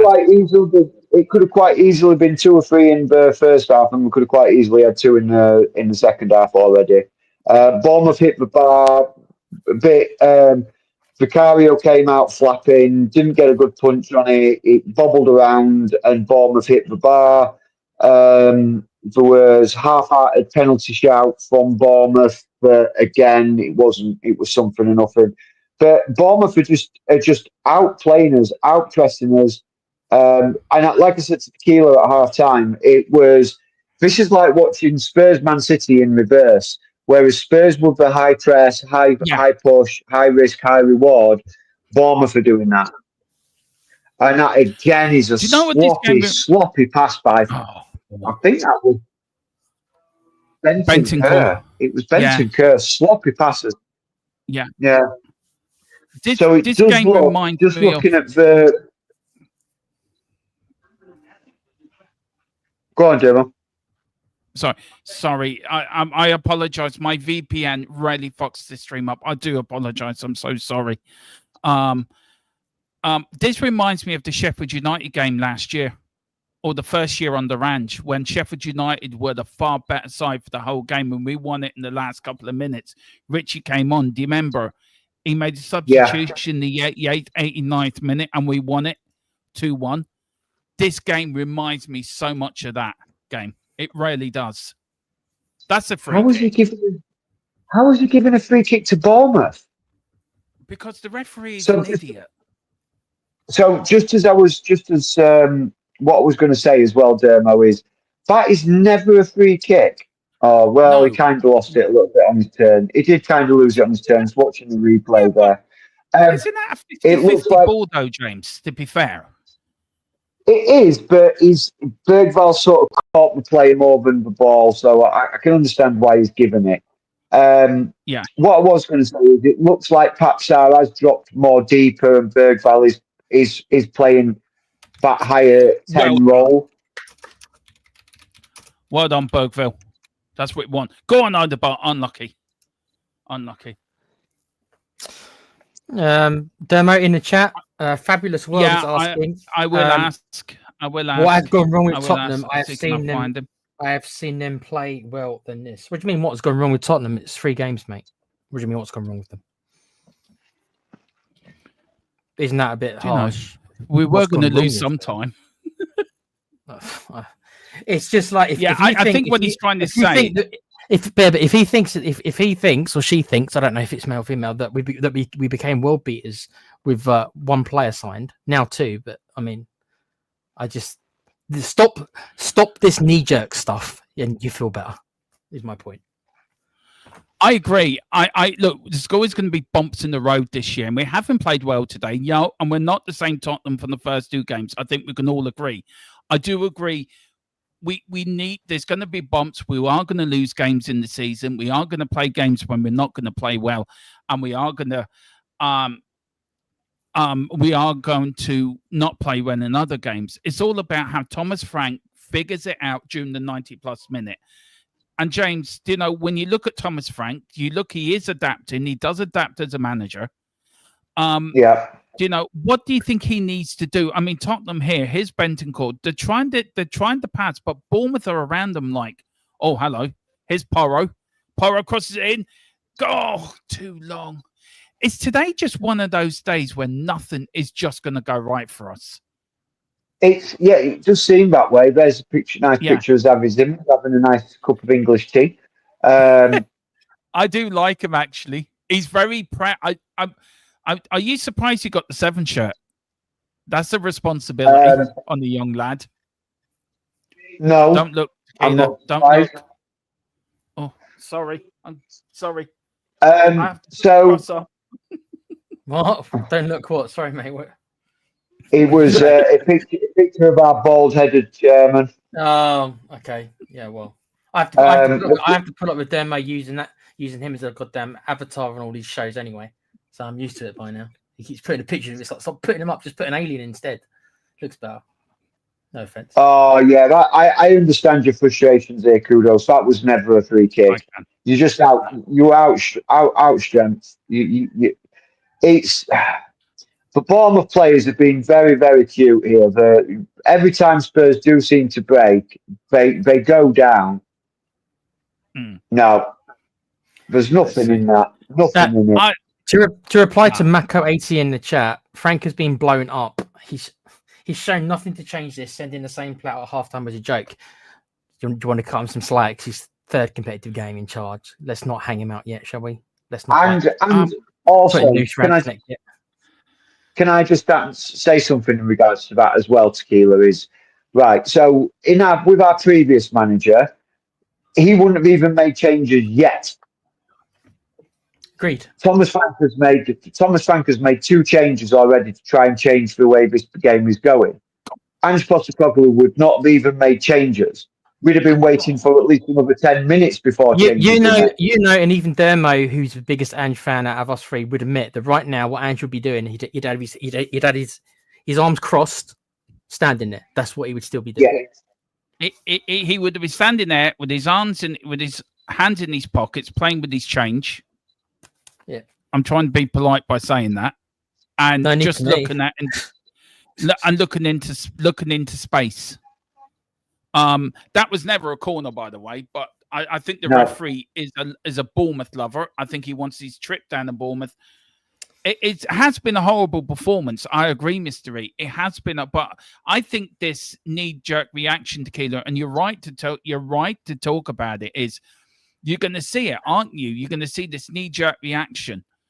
I got not. It was not me taking a shot, really, Macca. It's not really personal, mate. I don't even know. It's the first time I've really seen you. It's just like let's not do that yet. Let's not because maybe even if we end up losing this game, let's not just say, "Oh, Frank's out of his depth" because we lose one game. It's my point. Let's not go crazy with it, shall we? A game is 90 plus minutes, isn't it? You could play Yeah, but shit for the whole but even if we do lose this game, let's still not like say, "Oh, what a disaster!" It's out of 3 games, we've won 2, lost 1. That's not a bad record. Would you have taken that at the start of the season, actually? Of course, because you would have expected us to lose to City. Let's be honest. If you would have said 6 points out of your first 3 games with these 3 fixtures, most people would take that.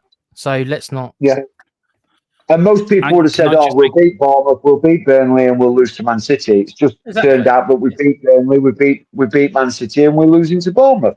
But it's not over yet. We've still got at least a good 27 minutes left to play, and anything can happen. I think if we can get us foot into this game, because that to me is what I'm seeing is we're not even in this game. We're not even at the races at the moment. Oh, well done, if we can just seem to just get us foot into this game a little bit, and get his tail up, I think the game could quite easily be turned on its head. And then we could end up winning this 2-1. And then what? All those people that said Thomas Frank's out of his depth or it's and everything like that, what? Are they all just going to go, okay, I might have had a bit of a reaction to a bad performance? A bad performance doesn't define a team. One bad performance. No. You're not going to get it on this channel. You're going to get honest opinions. We're not into this knee-jerk and stuff. We'll give our honest opinion about the game. We'll give our honest opinions when it comes to the player ratings. But, as James said, look at Sheffield United. 1-0 down to about 2 minutes to go. Scored 1 in the 90th minute and 1 in the 95th minute. Do you know, games can change on the sixpence.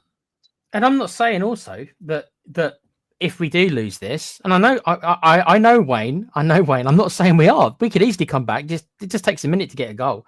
But I'm saying even if we were to lose this, I'm not saying you can't criticize Frank and analyze his performance, rightfully so. But let's just not be calling for his head and say that he's out of his depth because we were to lose a game. Yeah, by all means, nobody's beyond criticism. Nobody, no manager, even the best ones in the world. Even Ferguson, is my personal best ever, probably, was not beyond criticism. By all means, criticize him if he's made mistakes, right? But let's not put a noose around his neck and hang him because we might lose a game. Yeah, that's all my point. Could be worse. We could have Harry Potter in charge, to be fair. I mean, it could be worse. Voldemort, isn't that a bad guy? Oh, dear. Did you? Oh, his Bournemouth. Oh. No! What a save. What a save. What I'll do is I'll stick around, guys. I'll manage the chat for you, so I'll bring up some chats while you guys do the commentary. There you go. Yeah. Hang on. I mean, it was a poor pass by Vicario. An absolutely poor pass by Vicario. Oh, he didn't save it. It was side netting. I thought it was... I thought it was come off Romero. Side oh. Wayne says, "Hang on, please. Wait. Something is coming your way. In a minute. There you go. It's a nice big check. Nice. There you go, man. Okay.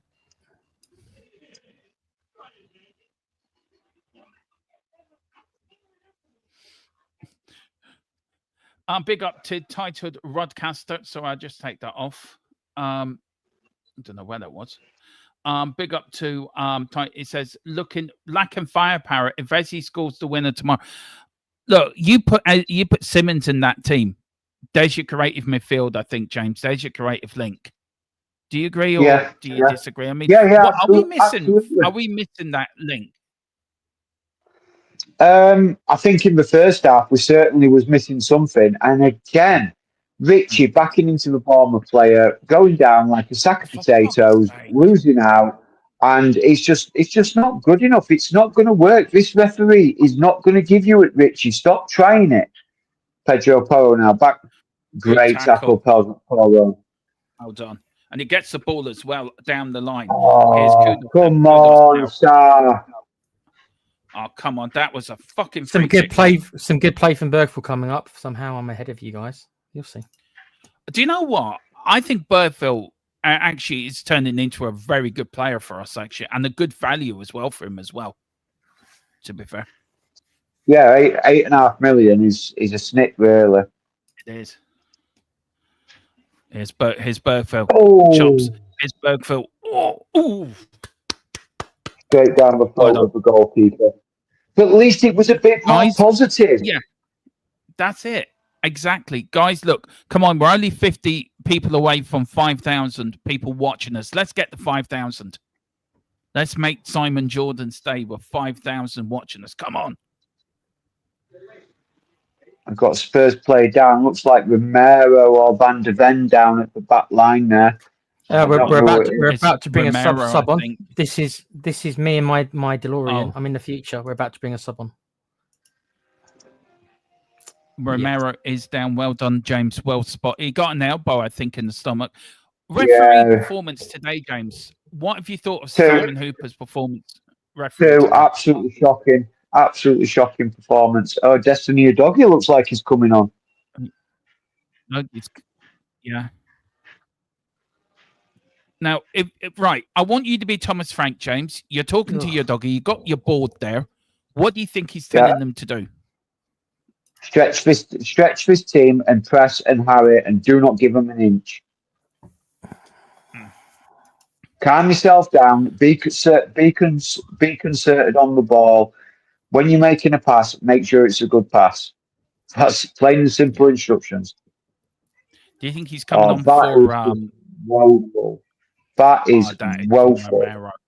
Yeah, that was a pass I just saw a second ago. That's why I cringed. Yeah. Do you think Romero's coming off, guys? No, I can't see him bringing off Romero for Udogie. It'll be a straight swap. It'll be Spence for Udogie. Yeah. Spence picked up a yellow card while we were talking, so yeah. I do you know what? Congrats for him getting in the England squad, by the way. That's well overdue. He hadn't exactly covered himself with glory in this game, though. I don't think. I think I can't honestly say there's been a player that has sort of stood out as in a way that's it's Porro who's coming off. So Spence looks like he's going to move to the. Spence will move across to the right. The doggy will go to the left. It's great to see him back, by the way. Yeah, it is. It is. It is good to see him back. I mean, I don't like this. I don't like the fact that Vicario's at the halfway line taking a free kick. Are you surprised? I know that I am. Unless Solanke is much unfitter than I think he is, I would have thought that you need to put Solanke on for Richarlison by now, wouldn't you? Personally, I think he's so, not yeah. even on the bench. He's not. He's not on the bench. I thought he was on the bench. No, he's not on the bench. He's still injured. Like, okay, well, never mind then. Yeah, I mean, that explains why he's not. Would you bring on Solomon? No. Or Mateus Tail? No. Now Bournemouth here. Now, right now, 8 seconds. Right, this new rule. They've done 8 seconds. Surely that keeper should have been punished now. That's over the 8 second rule. It was a goal kick, though, wasn't it? It's not 8 seconds on a goal kick. It's 8 seconds on them having the ball in the hands. Well done. Oh, for Jesus. Again, well tackled. No, referee's going to give back to Bournemouth because of the dive. It's every time. This referee has not figured out the fact that Bournemouth go down every time it's nearest. It did not even touch him. I know. It's every time. Every time there's a 50-50 ball, the Bournemouth players fall down to the ground like they've been sniped in the head, and it's like the ref is falling for it, hook, line, and sinker every single time. This referee is not letting this game flow. And the Bournemouth players. The Bournemouth players have figured it out, though. Yeah. The Bournemouth players have figured it out, and it's like, okay, we'll just go down and we'll get free kick. Good play from Bournemouth there. Yeah, I got to call it as I see it, guys. You'll see in a sec. Here's Bournemouth now, playing outside the area, trying to get there. Richie trying to get it back, does tackle, doesn't go down. Here is Bournemouth now, starting at the back in the Tottenham centre circle. Here's now Bournemouth going from left to right. Here's the number 3 for Bournemouth, Chucken going down. Tottenham again not playing the ball. Here's Simeone to Evans. Evan, good tackle from Mickey van der Ven. That was good play, by the way. And Mickey van der Ven got there.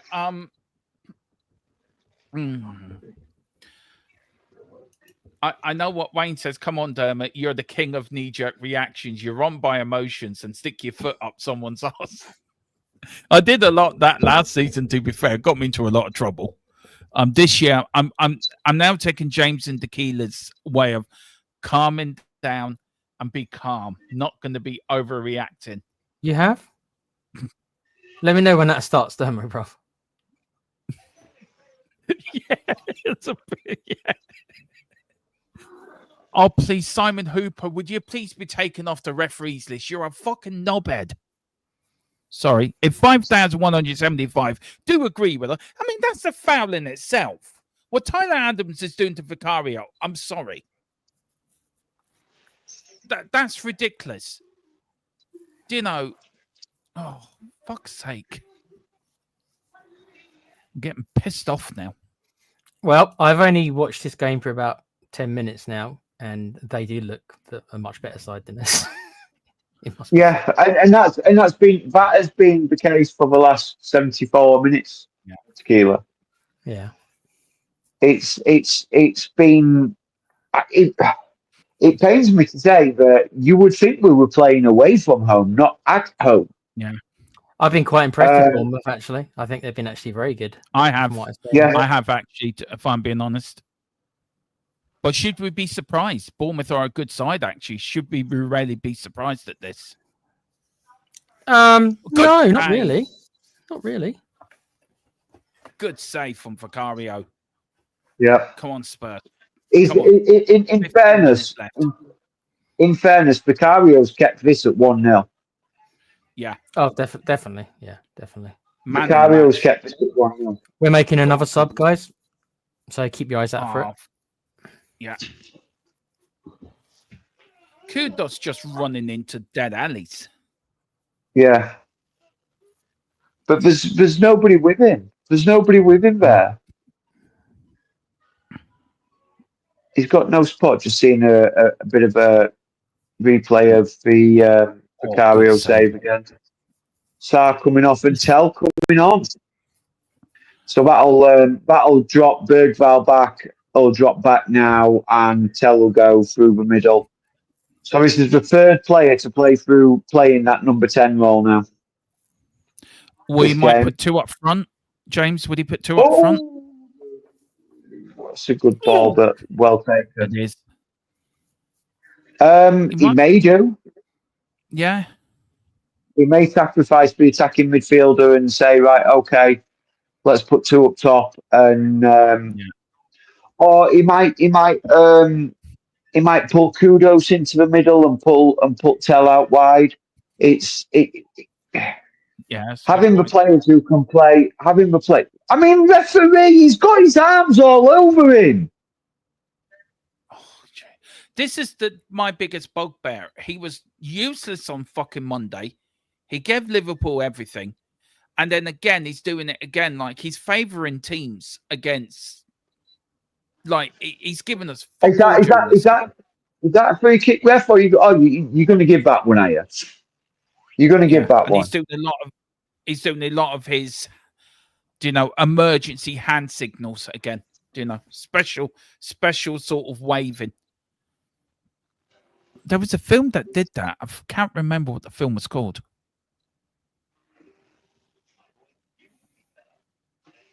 It was more like a puppet film. Kirk Russell was in it, and it said special emergency hand signals or something. I can't remember. Oh, well played, Virgil. No, I'm a big movie buff, but I don't know what that one is, Daniel. I remember the film Puppet Master, but I didn't have Kirk Douglas in it. It was American something. It was like a war film, like end of the world sort of thing. But big up to Owen. Hope you're doing well. Hope you and the missus and the little one are doing okay, Owen. Great to see you in the chat. Oh, come That on, was Tottenham. that was half a chance there. You'll see. I like tequila in the future. I know. Do you know what? I wish I had if I had the lottery numbers, I'd given you. I know you would. Be a bit different over here, though. True. Oh, here's Bournemouth now. I check his tequila. Here's Odebart. Here's now Oh, your doggy. Oh, calm. Just take your time, Odebart. Calm. he could Just have be stopped for a calm. cup of tea then, Don't and rush he it. just laughed at it. Leaned back, tried to go for top corner, and just way. I mean, that ball's still going heading for orbit. But at least it's a bit more positive. It's a little bit more positive. I am telling you now, all right? My gut's telling me we're winning this. I don't know how. I don't know why, but my gut's telling me we're winning this. Wow, a bit of actual a bit of actual wing player there, guy. Wing play there. You'll see in a sec. Mm. Don't see much of that at Spurs. Tequila likes his win backs. I like my wing players. I do, yeah. Yeah. Here's Spence.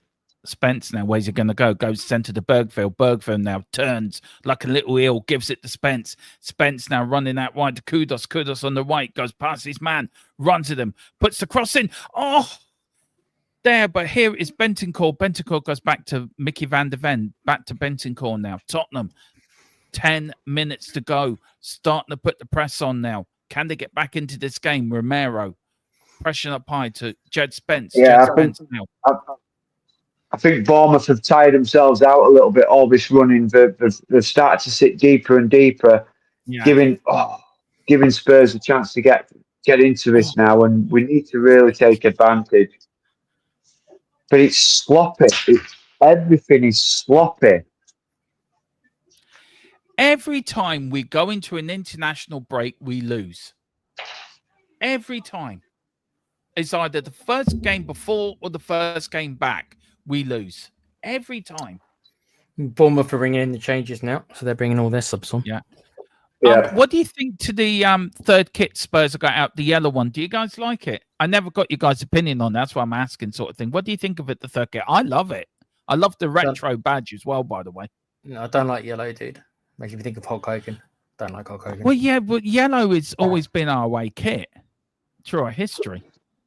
Yeah, it reminds me very much of the old Holston Fields yellow. Yeah.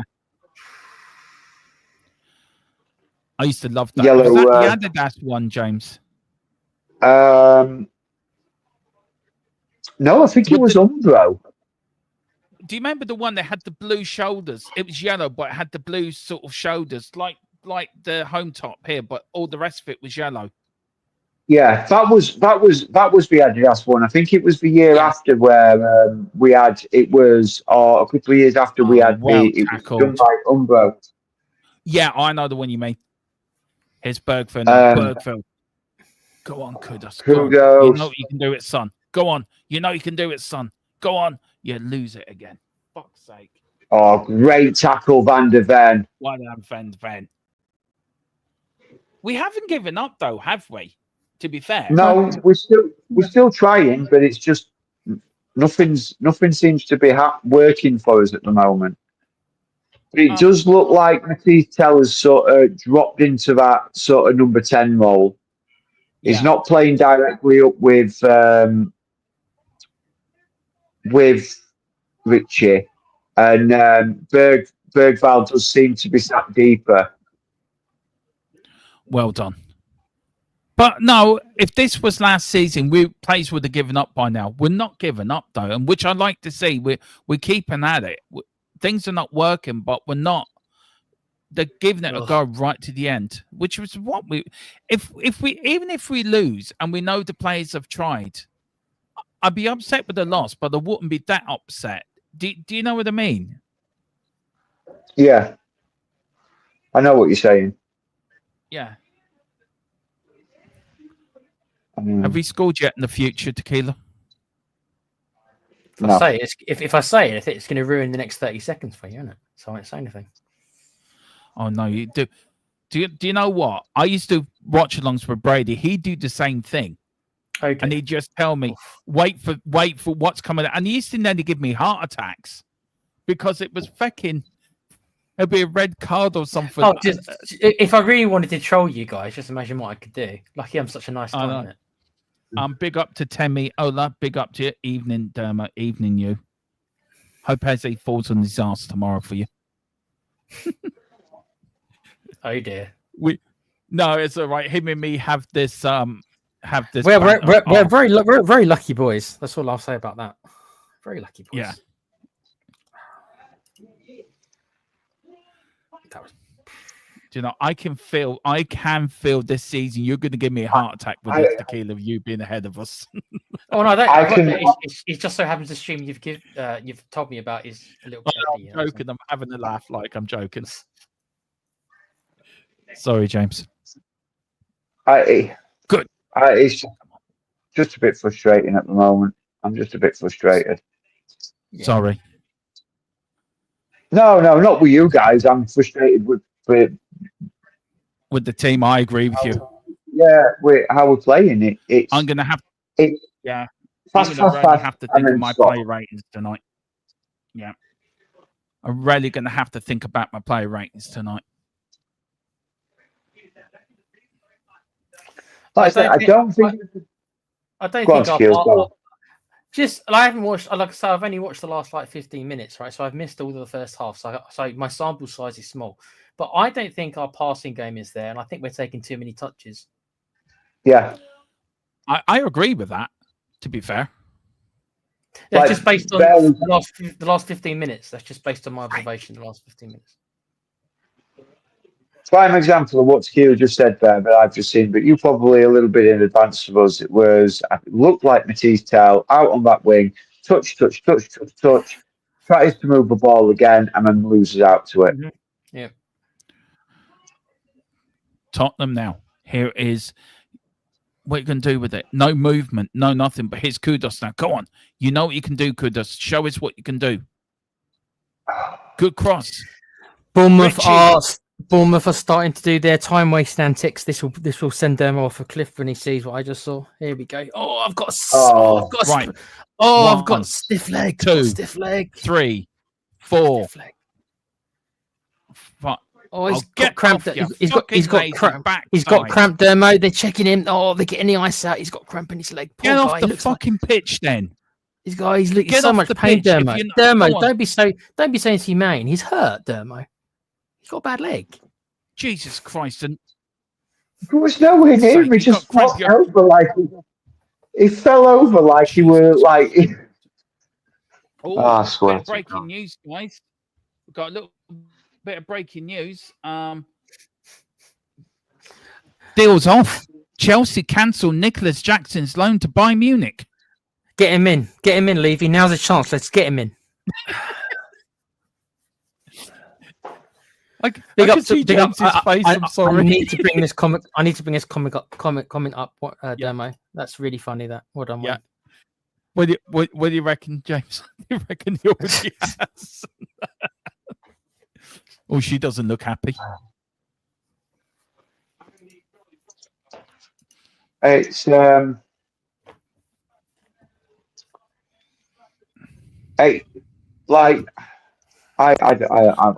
get up! Jesus Christ, get off your hairy hole! Seriously, he's been down on the pitch for 3 minutes now. Get off the fucking pitch! Help him off, Richie. Do you want a Zimmer frame? He just flexed his leg. He just flexed his leg like as if he was stretching checking his hamstring, but it was the other leg that he was holding when he was down. Good. Book him. Go on. Book him. Well done. Well done. Well done, referee. Booked him. Good. And get this on your watch, by the way. Put this on your watch. Yeah, time wasting. On your watch, you bald-headed git. The decision making for our forwards still is very Questionable. yeah. Shocking. That's a But good look, tackle, that. It is. Richie. Can I just say, though, I think under a new... Oh, well done, Mickey. Oh, Mickey lost it. Go on, Bergie. Bergie now to Tottenham. See, His Spurs you'll see in a sec that you've got to do better. You had options. Kudos. And I don't know why Go on. I don't know why you chose that option. Yeah, exactly that. Exactly that. Yeah. Why you would do that is beyond me.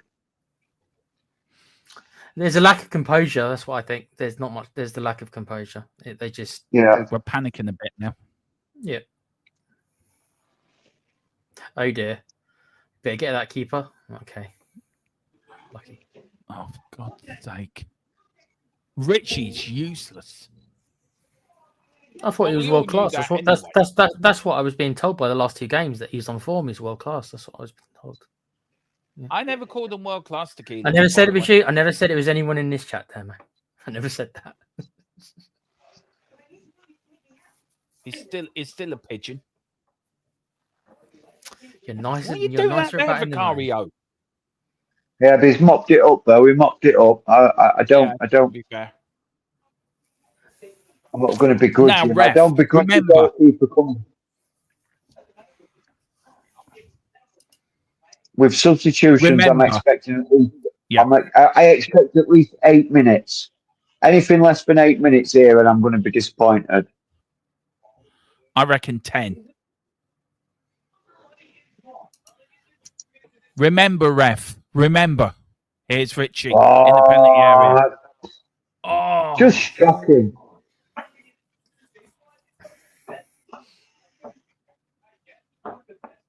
big up to Patriot. Johnson should be sacked. I totally agree.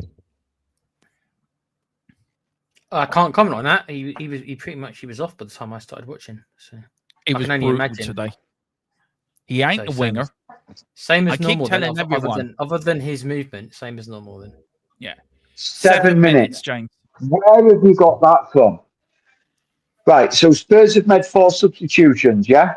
Bournemouth have made 4 substitutions. Now, that's 8 substitutions in total. Right, each substitution is worth 30 seconds each. That's what they say. As a given, a substitution takes 30 seconds. So even at 8, that's 4 minutes there. The Bournemouth player was down on the pitch just that one time for 3.5 For 5 minutes. minutes? That's Okay, yeah. 3.5 minutes, like 7.5 minutes. But there's also been other stoppages. half chance there, guys. You'll see. This So is to so me, funny, 7 Tequila. minutes is wrong. It's wrong. It's wrong. Owen's got come on, you Spurs. Has something happened?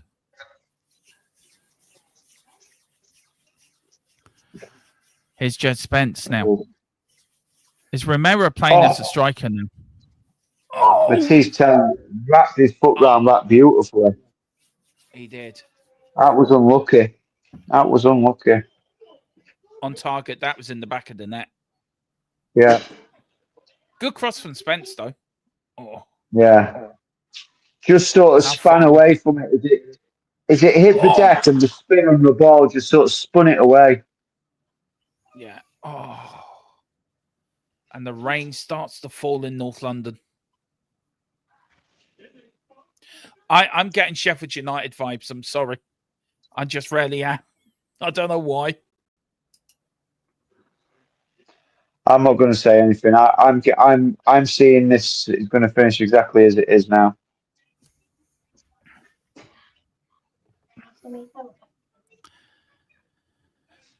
Come on.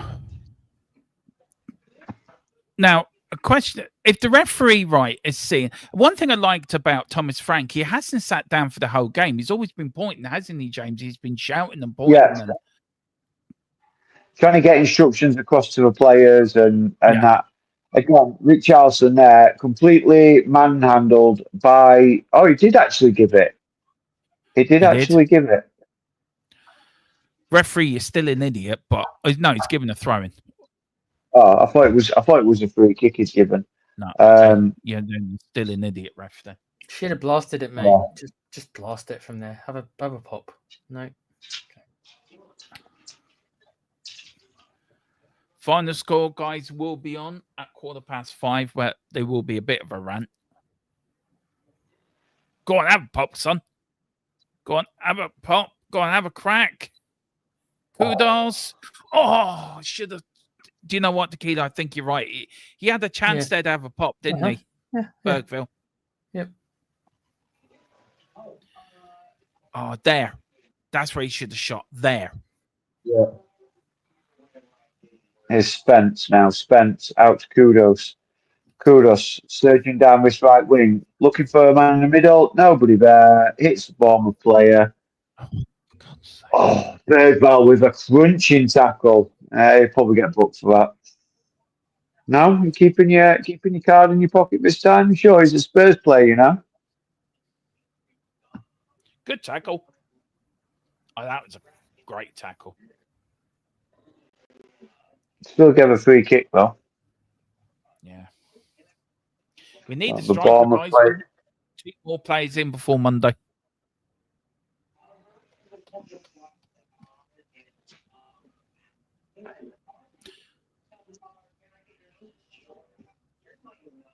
It's just offside.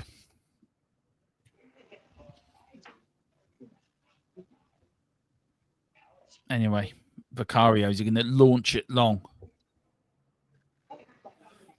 He is. He's going to launch it long. Whack. Straight up the field. They're leaving ourselves very wide open here, as expected. Here is Matez Tail now. Odegaard's trying to get. He was being crowded out there. It was a free kick. That was a free kick. The referee doesn't give it. And Tottenham here. Here's Spence now. 2 minutes to go. Can Spurs get something from this game? Even a point. That was a free kick. Oh, seriously. Oh, yeah, of course, you're going to give it to the Bournemouth player, aren't you? But don't worry, the Tottenham player got absolutely foot stood on and he's rolling around, catching his foot, and you don't call it free kick. But you think the Bournemouth player fell down because a gust of wind's caught his hair and because you're jealous of him and he's promised you probably a Bournemouth season ticket for the next 20 years, you're giving him a free kick. You're our bent referee. Yeah, and waste a few more minutes then. I hope you fucking added this on, referee. Add these times on. Fucking gobshite.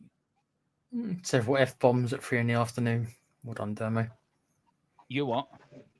I said several F-bombs at like 5 o'clock in the afternoon. Sorry.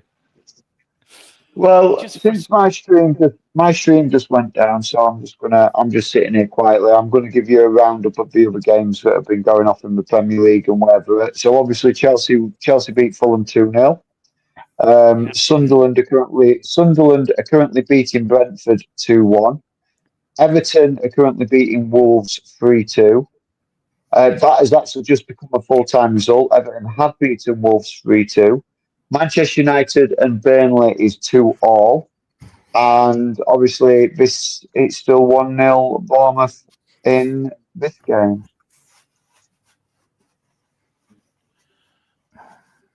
Yeah. Fucking book him for diving. It's 4.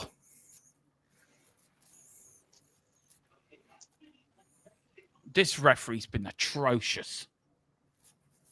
He didn't even touch him. He brought the Tottenham player down. And then he did. Hang on a minute. He didn't. He says he went down clutching his face. His arm was never near his face. Absolutely dreadful. And I saw it again on the Liverpool game. This is coming into our game and it needs to be stamped out. Anyway, free kick to Spurs. Can we get an equaliser from here? Oh, Richie, why didn't you fucking go for it? Standing there, watching it go by you like a bird flying in the flying in the skies. Stick a leg out. Throw your body at it. Do fucking something. 6. Standing there like a wet weekend. Look, standing there like a man waiting for his date in a wet weekend in Brighton. Seriously. Jesus Christ. A blind man could have done fucking better than that. 7. Sorry. And that is it, guys. We have lost 1-0. Thomas Frank gets his first defeat as Tottenham manager. A game that has been absolutely... We've been awful. But... Right. We've been awful, James, right? Yeah. Can you find any encouragement or anything out of this game? Do you know we're still on the right track? It's better than we were on the ranch. At the moment, no. In a nutshell, at the moment, no. I think we lacked ideas. We lacked ideas, and I think we desperately need a striker, but I don't think we'll get one. Me and Tequila were talking about this at half time. I don't think we'll get one. I don't think there's enough time left in the window. I don't think there's anybody out there that it could potentially improve our strike force. Just another little quick update is in the 90 plus 4th minute in the Man United Burnley game, Manchester United have just been awarded a penalty. VAR overturned the decision for not a penalty. It is now a penalty, and Bruno Fernandes could potentially give Manchester United a victory, their first victory of the season, and basically break Burnley's hearts. So I'm just waiting to see if it actually goes in. Yeah. I mean, I mean, look, it was an awful performance. Was there any player that stood out for you that thought, do you know what? Do you know one thing for me, guys? It may have been an awful performance, right? And we may not deserved anything out of the game, but the never given up. Was that one thing that you could take out of it? That, you know, there's nothing out there to take out the game, but the players just kept plugging away, and you had a manager on the touchline trying to change things, trying to do different things, making his subs a bit earlier. Is it a defeat where... That's a positive. That is a positive. Rather than having a manager that didn't just sit there and not do anything. Yeah. Manchester United did score the penalty, by the way. Are they winning? 3-2 now. Yeah, listen carefully. You can hear Com all the way from his holiday location screaming. That's how you know. Yeah. 90 plus 7th minute penalty to Manchester United. Manchester United score 3-2. Man United. I mean, the positive is that I would say is that the manager at least tried to influence the game rather than sit there and just expect it to be done. But I just feel like once again, yes, we've made 2 good signings in Simons and Kudus, but once again, I just find that our lack of transfer activity earlier in the window or our lack of ability to get deals done quickly and to look at players, right, this is what the manager wants, this is what the team needs, this is where we need to invest the money, this is where it needs to be, and getting it done and getting the manager so the players are together through pre-season, they know how to work together. Look, I'm not going to say there's not going to be more bumps in the road. I'm not saying that a striker would solve all our problems. Of course not. I'm not that naive. But I just find that our inability to act is costing us. And I say it, and it's the same every year. Our inability to act, it shouldn't surprise me, but our inability to act and act quickly and be decisive in transfer windows is again just costing us. I mean, look, sorry. Yeah, sorry. Go on, James. Sorry, man. It's fine. I'm good, I'm finished. I apologize. I don't know what I've done. If the lagging is my end, it might be because we've got rough weather. So I do apologize if I've cut across you, James, or I've cut across you. It's not been intentionally. It really hasn't. I know my VPN can send the StreamYard a bit wonky. I have turned it off now, so hopefully it's going to settle itself. But I do apologize. Everyone wants to hear you talk because you're like you talk a lot of sense and you talk a lot of in depth into conversation. So people like to hear you, and I feel a bit guilty for cutting across you, which I'm not doing deliberately. So I do apologize for that. No, you're okay. Tequila, look. I think I agree with James and everything he said.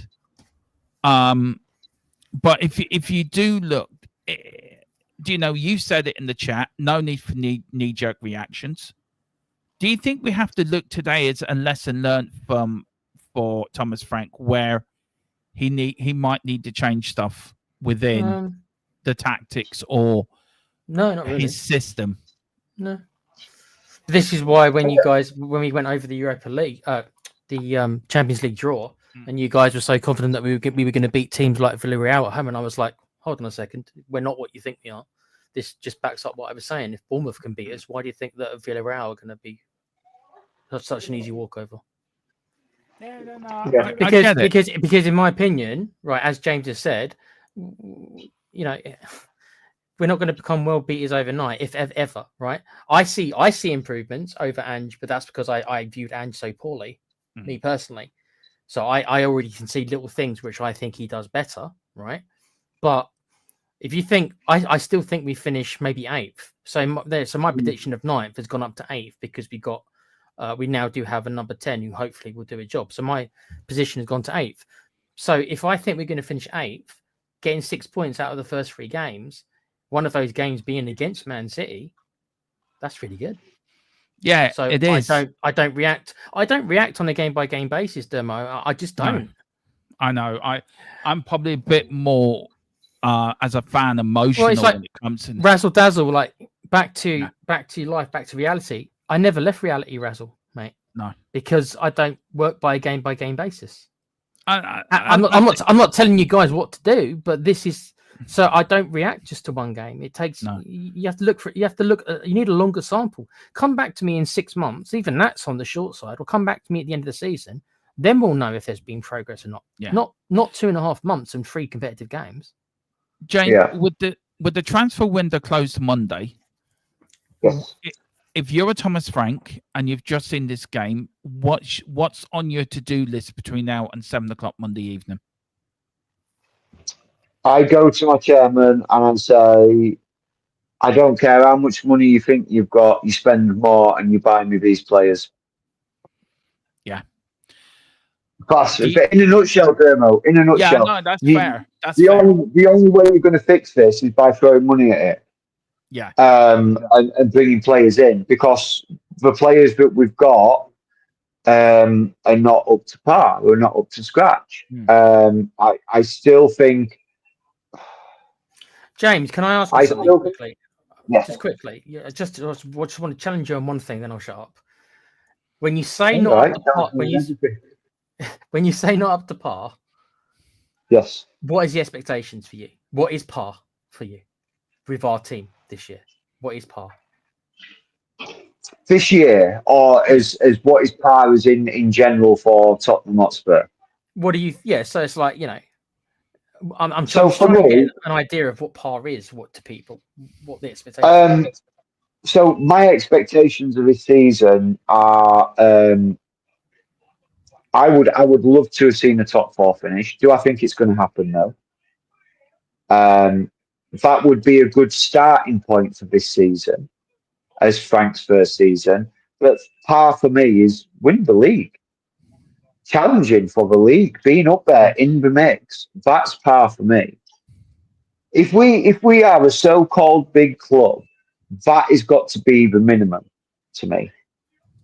We've got to be challenging for the Premier League. That's the minimum level.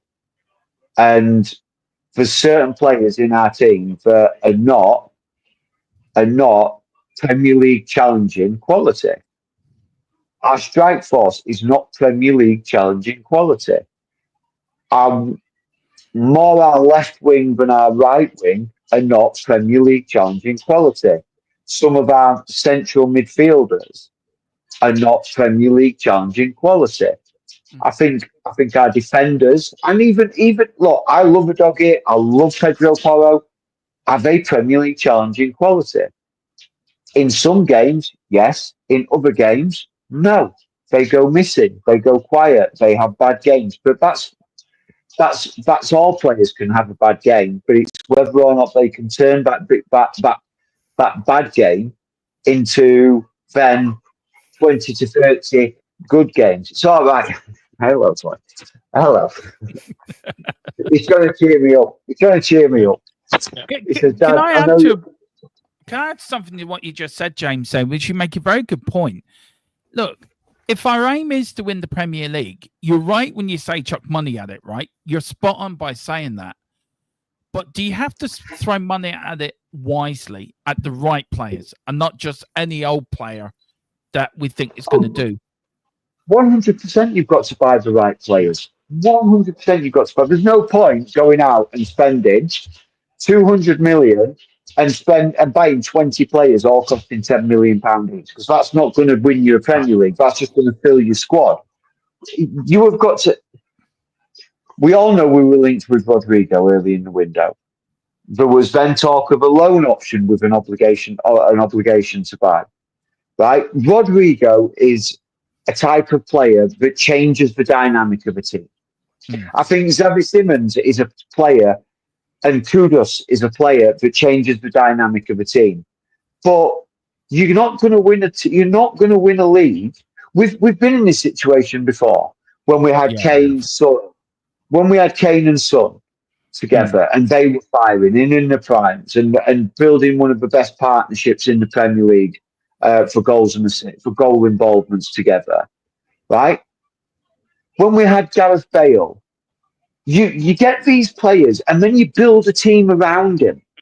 You bring in the player after player. It's what the Man Cities, what the Liverpools, what the Chelseas.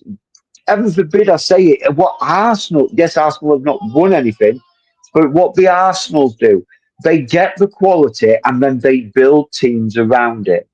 And what we don't do is we have these two or three quality players, and instead of them building teams around it, we throw shit at them and we expect it to stick. And think, well, we've got these three quality players, they'll carry us forward.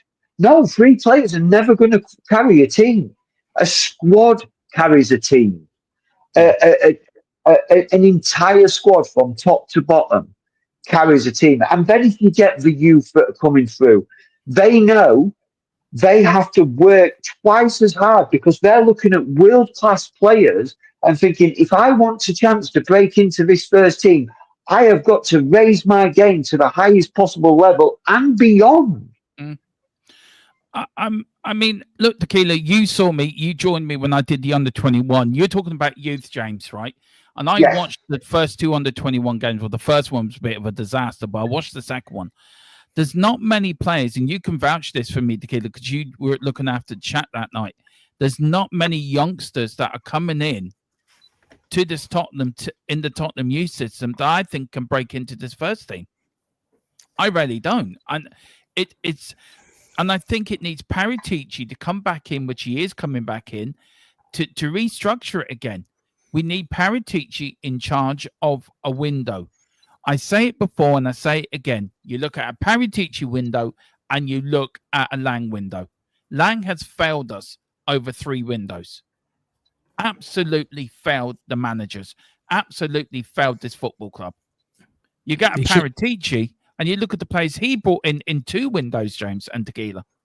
Well, but Daniel Levy can't feel that way because he's the one who's still employing Lange. So if he was as bad as you say, his demo, why is he still in the job? Because he's cheap. Yeah. Okay. In my opinion, Tequila, that's just my opinion. No, I agree.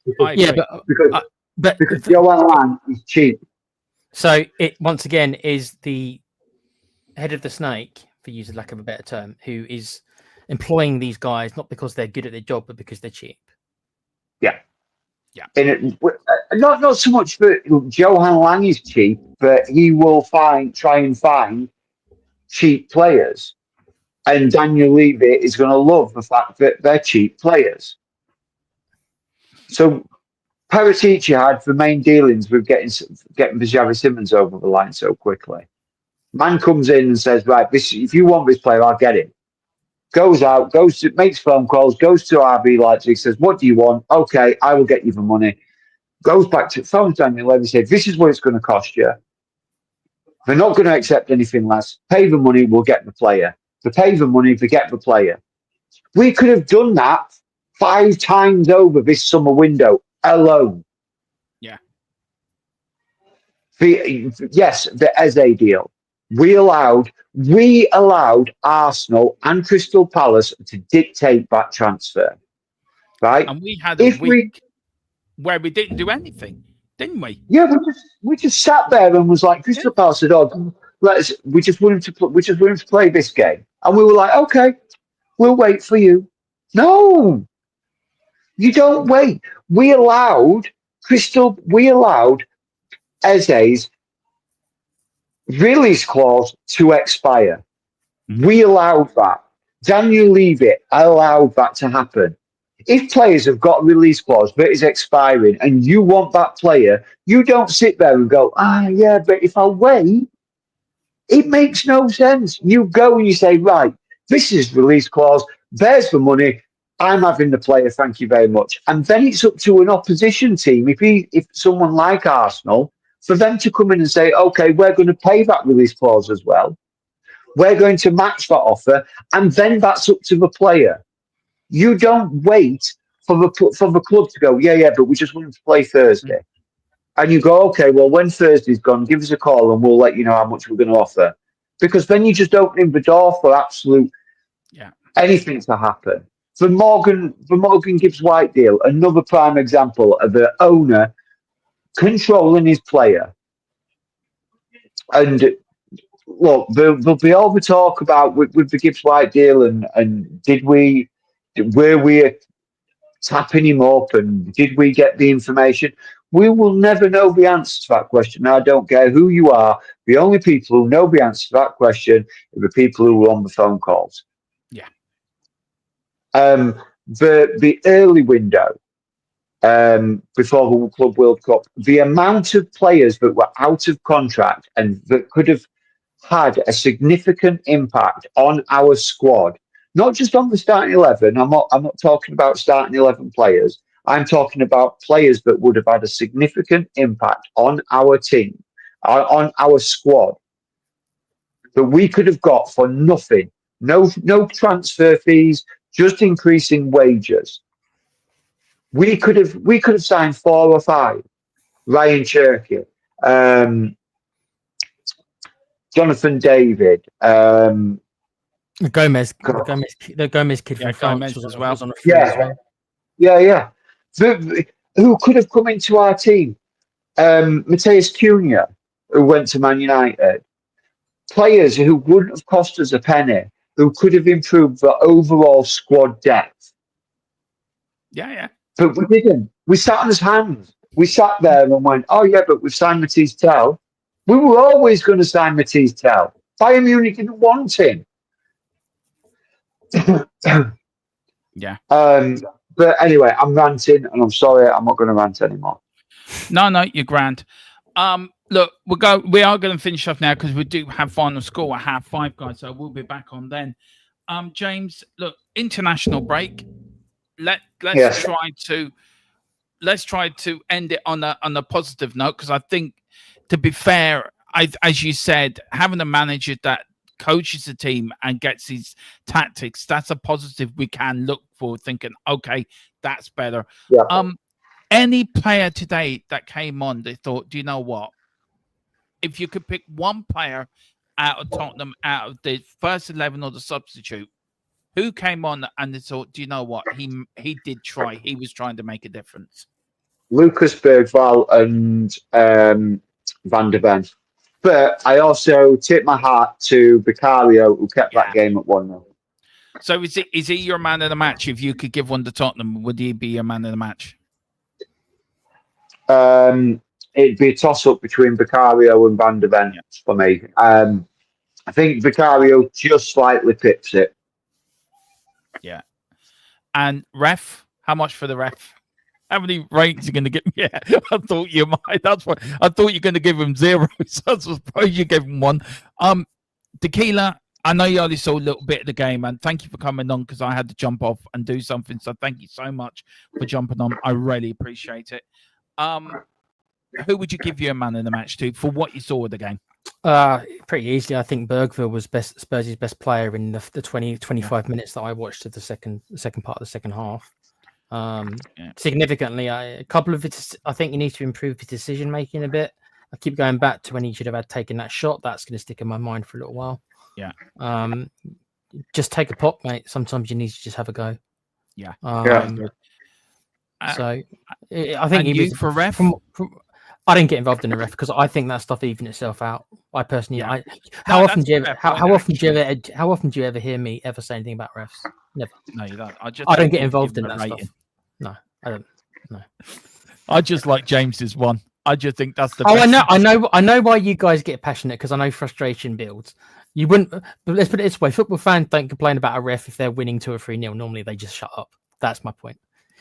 When you're losing, you get frustrated and you're looking for stuff, and it goes in the ref. I think that stuff generally is even. It's just it's called recency bias. You're in the moment, so I don't get involved in it. So I don't think any of the refs are particularly amazing, but I don't think they're none of them are the worst dirt either. I think they're all pretty. Average. Look, for me, I would have to give it to Vicario. I agree with James. I think he was the best player. Bergville as well did impress me, but Vicario, how he kept that at 1-0, I don't know.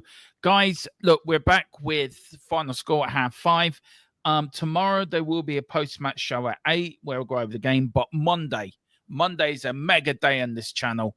Me and James, we're going to take over. We're going to talk all things Premier League. We're going to talk all things transfers.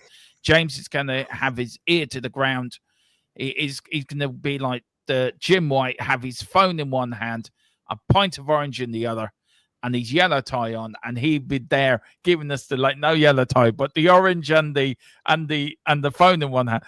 James, you're coming on starting with Good Morning Deadline Day Mania. At what time say you going on for that? It should be around about 9 o'clock. Yeah. And then 9 till 10. And then it should be about 12:30. And then again the big push from 2 till 8. And then I'm on then from 10 to 11 to see the end of the European window. I'm looking forward to Monday. We're going to be busy. A lot of things. Yeah. Isaac deal, is that going to be sorted out between now and then? We're going to see if Manchester United are going to get a goalkeeper, or Tottenham going to bring in more players in. A lot of money's been spent this summer. Over $1 billion, I think, have been spent by Premier League clubs. And I think over $1 billion has been spent by top 4. Yeah. I think Man City, Chelsea, Man United, and Arsenal have all spent close to $1 billion between them. It's amazing, isn't it? It's shocking. Yeah.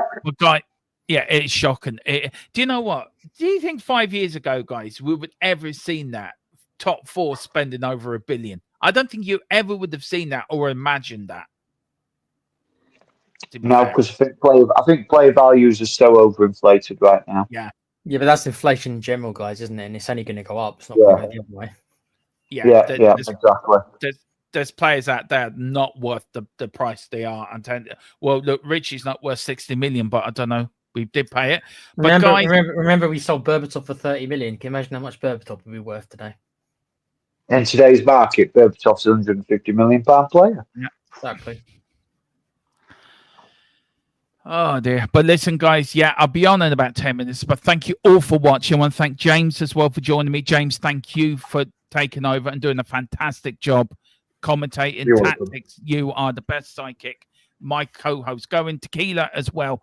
I'm blessed with the team on this channel. I'm blessed with the team I have. Big up to you, Tequila, for jumping on as well. and and jumping in. Do you know what? I really appreciate you guys. I know I say it to you often, but I'm gonna say it on there. I appreciate you guys more than you realize. I really do, for the help and you give on this channel, the work you do behind the scenes. And I want to big out you two, because you two are the best co-hosts, best team, channel whatever on YouTube. You really are. And we've got a good little group here, and we are growing, and we are going to grow more this year. So thank you. But Tequila, you do a gaming channel. You do play. You are for aging queens, as I could put it. Queens. Yeah, it's just find me on the Play Pouch, where we play games, and we are all old, like Demo said, not that old, but middle-aged and crazy. Yeah, join us on there, guys, for some games. Erwin says, "See at 5:30. I'm off to burn these jerseys now." Oh God, don't. Big up to Steven Seagal. That's James. That's James in the chat. That's his character. No, you're wrong. He's Grealish. I actually said to Mrs. Tron, she was coming on. She actually said to me, "There's James." She actually said I had the Everton game. He only looks like Steven Seagal when he's got his hair up like that. Yeah. Mrs. Tron actually turned to me and she went, "There's James," when Grealish was coming on. And she actually thought it was you coming on for a minute, and then she realised, oh yeah, it's not him. So there you go. Really. If James had a fraction of Jack Grealish's money, he would not be on the channel with us. He'd be on an island surrounded by lots of beautiful women. Maybe. No, he would be on the channel. He would be the channel. He would be the channel sponsor. That's true. What, channel sponsored by Jack Grealish. What does Grealish like doing? It's too early in the day to talk about what he probably likes doing. No, it's only 5:30. Jack Grealish special hair gel to keep your hair in place anytime, any place, anywhere. But guys, thank you all for watching. See you in about 5. Thank you all. Come on, bad day at office for Spurs, but look, early in season, we'll carry on. We will be back. Come on, you Spurs. In Thomas Frank, we trust. Tequila, do you want to take us out? It's just who we are, mate. Good night. Eyes on the prize.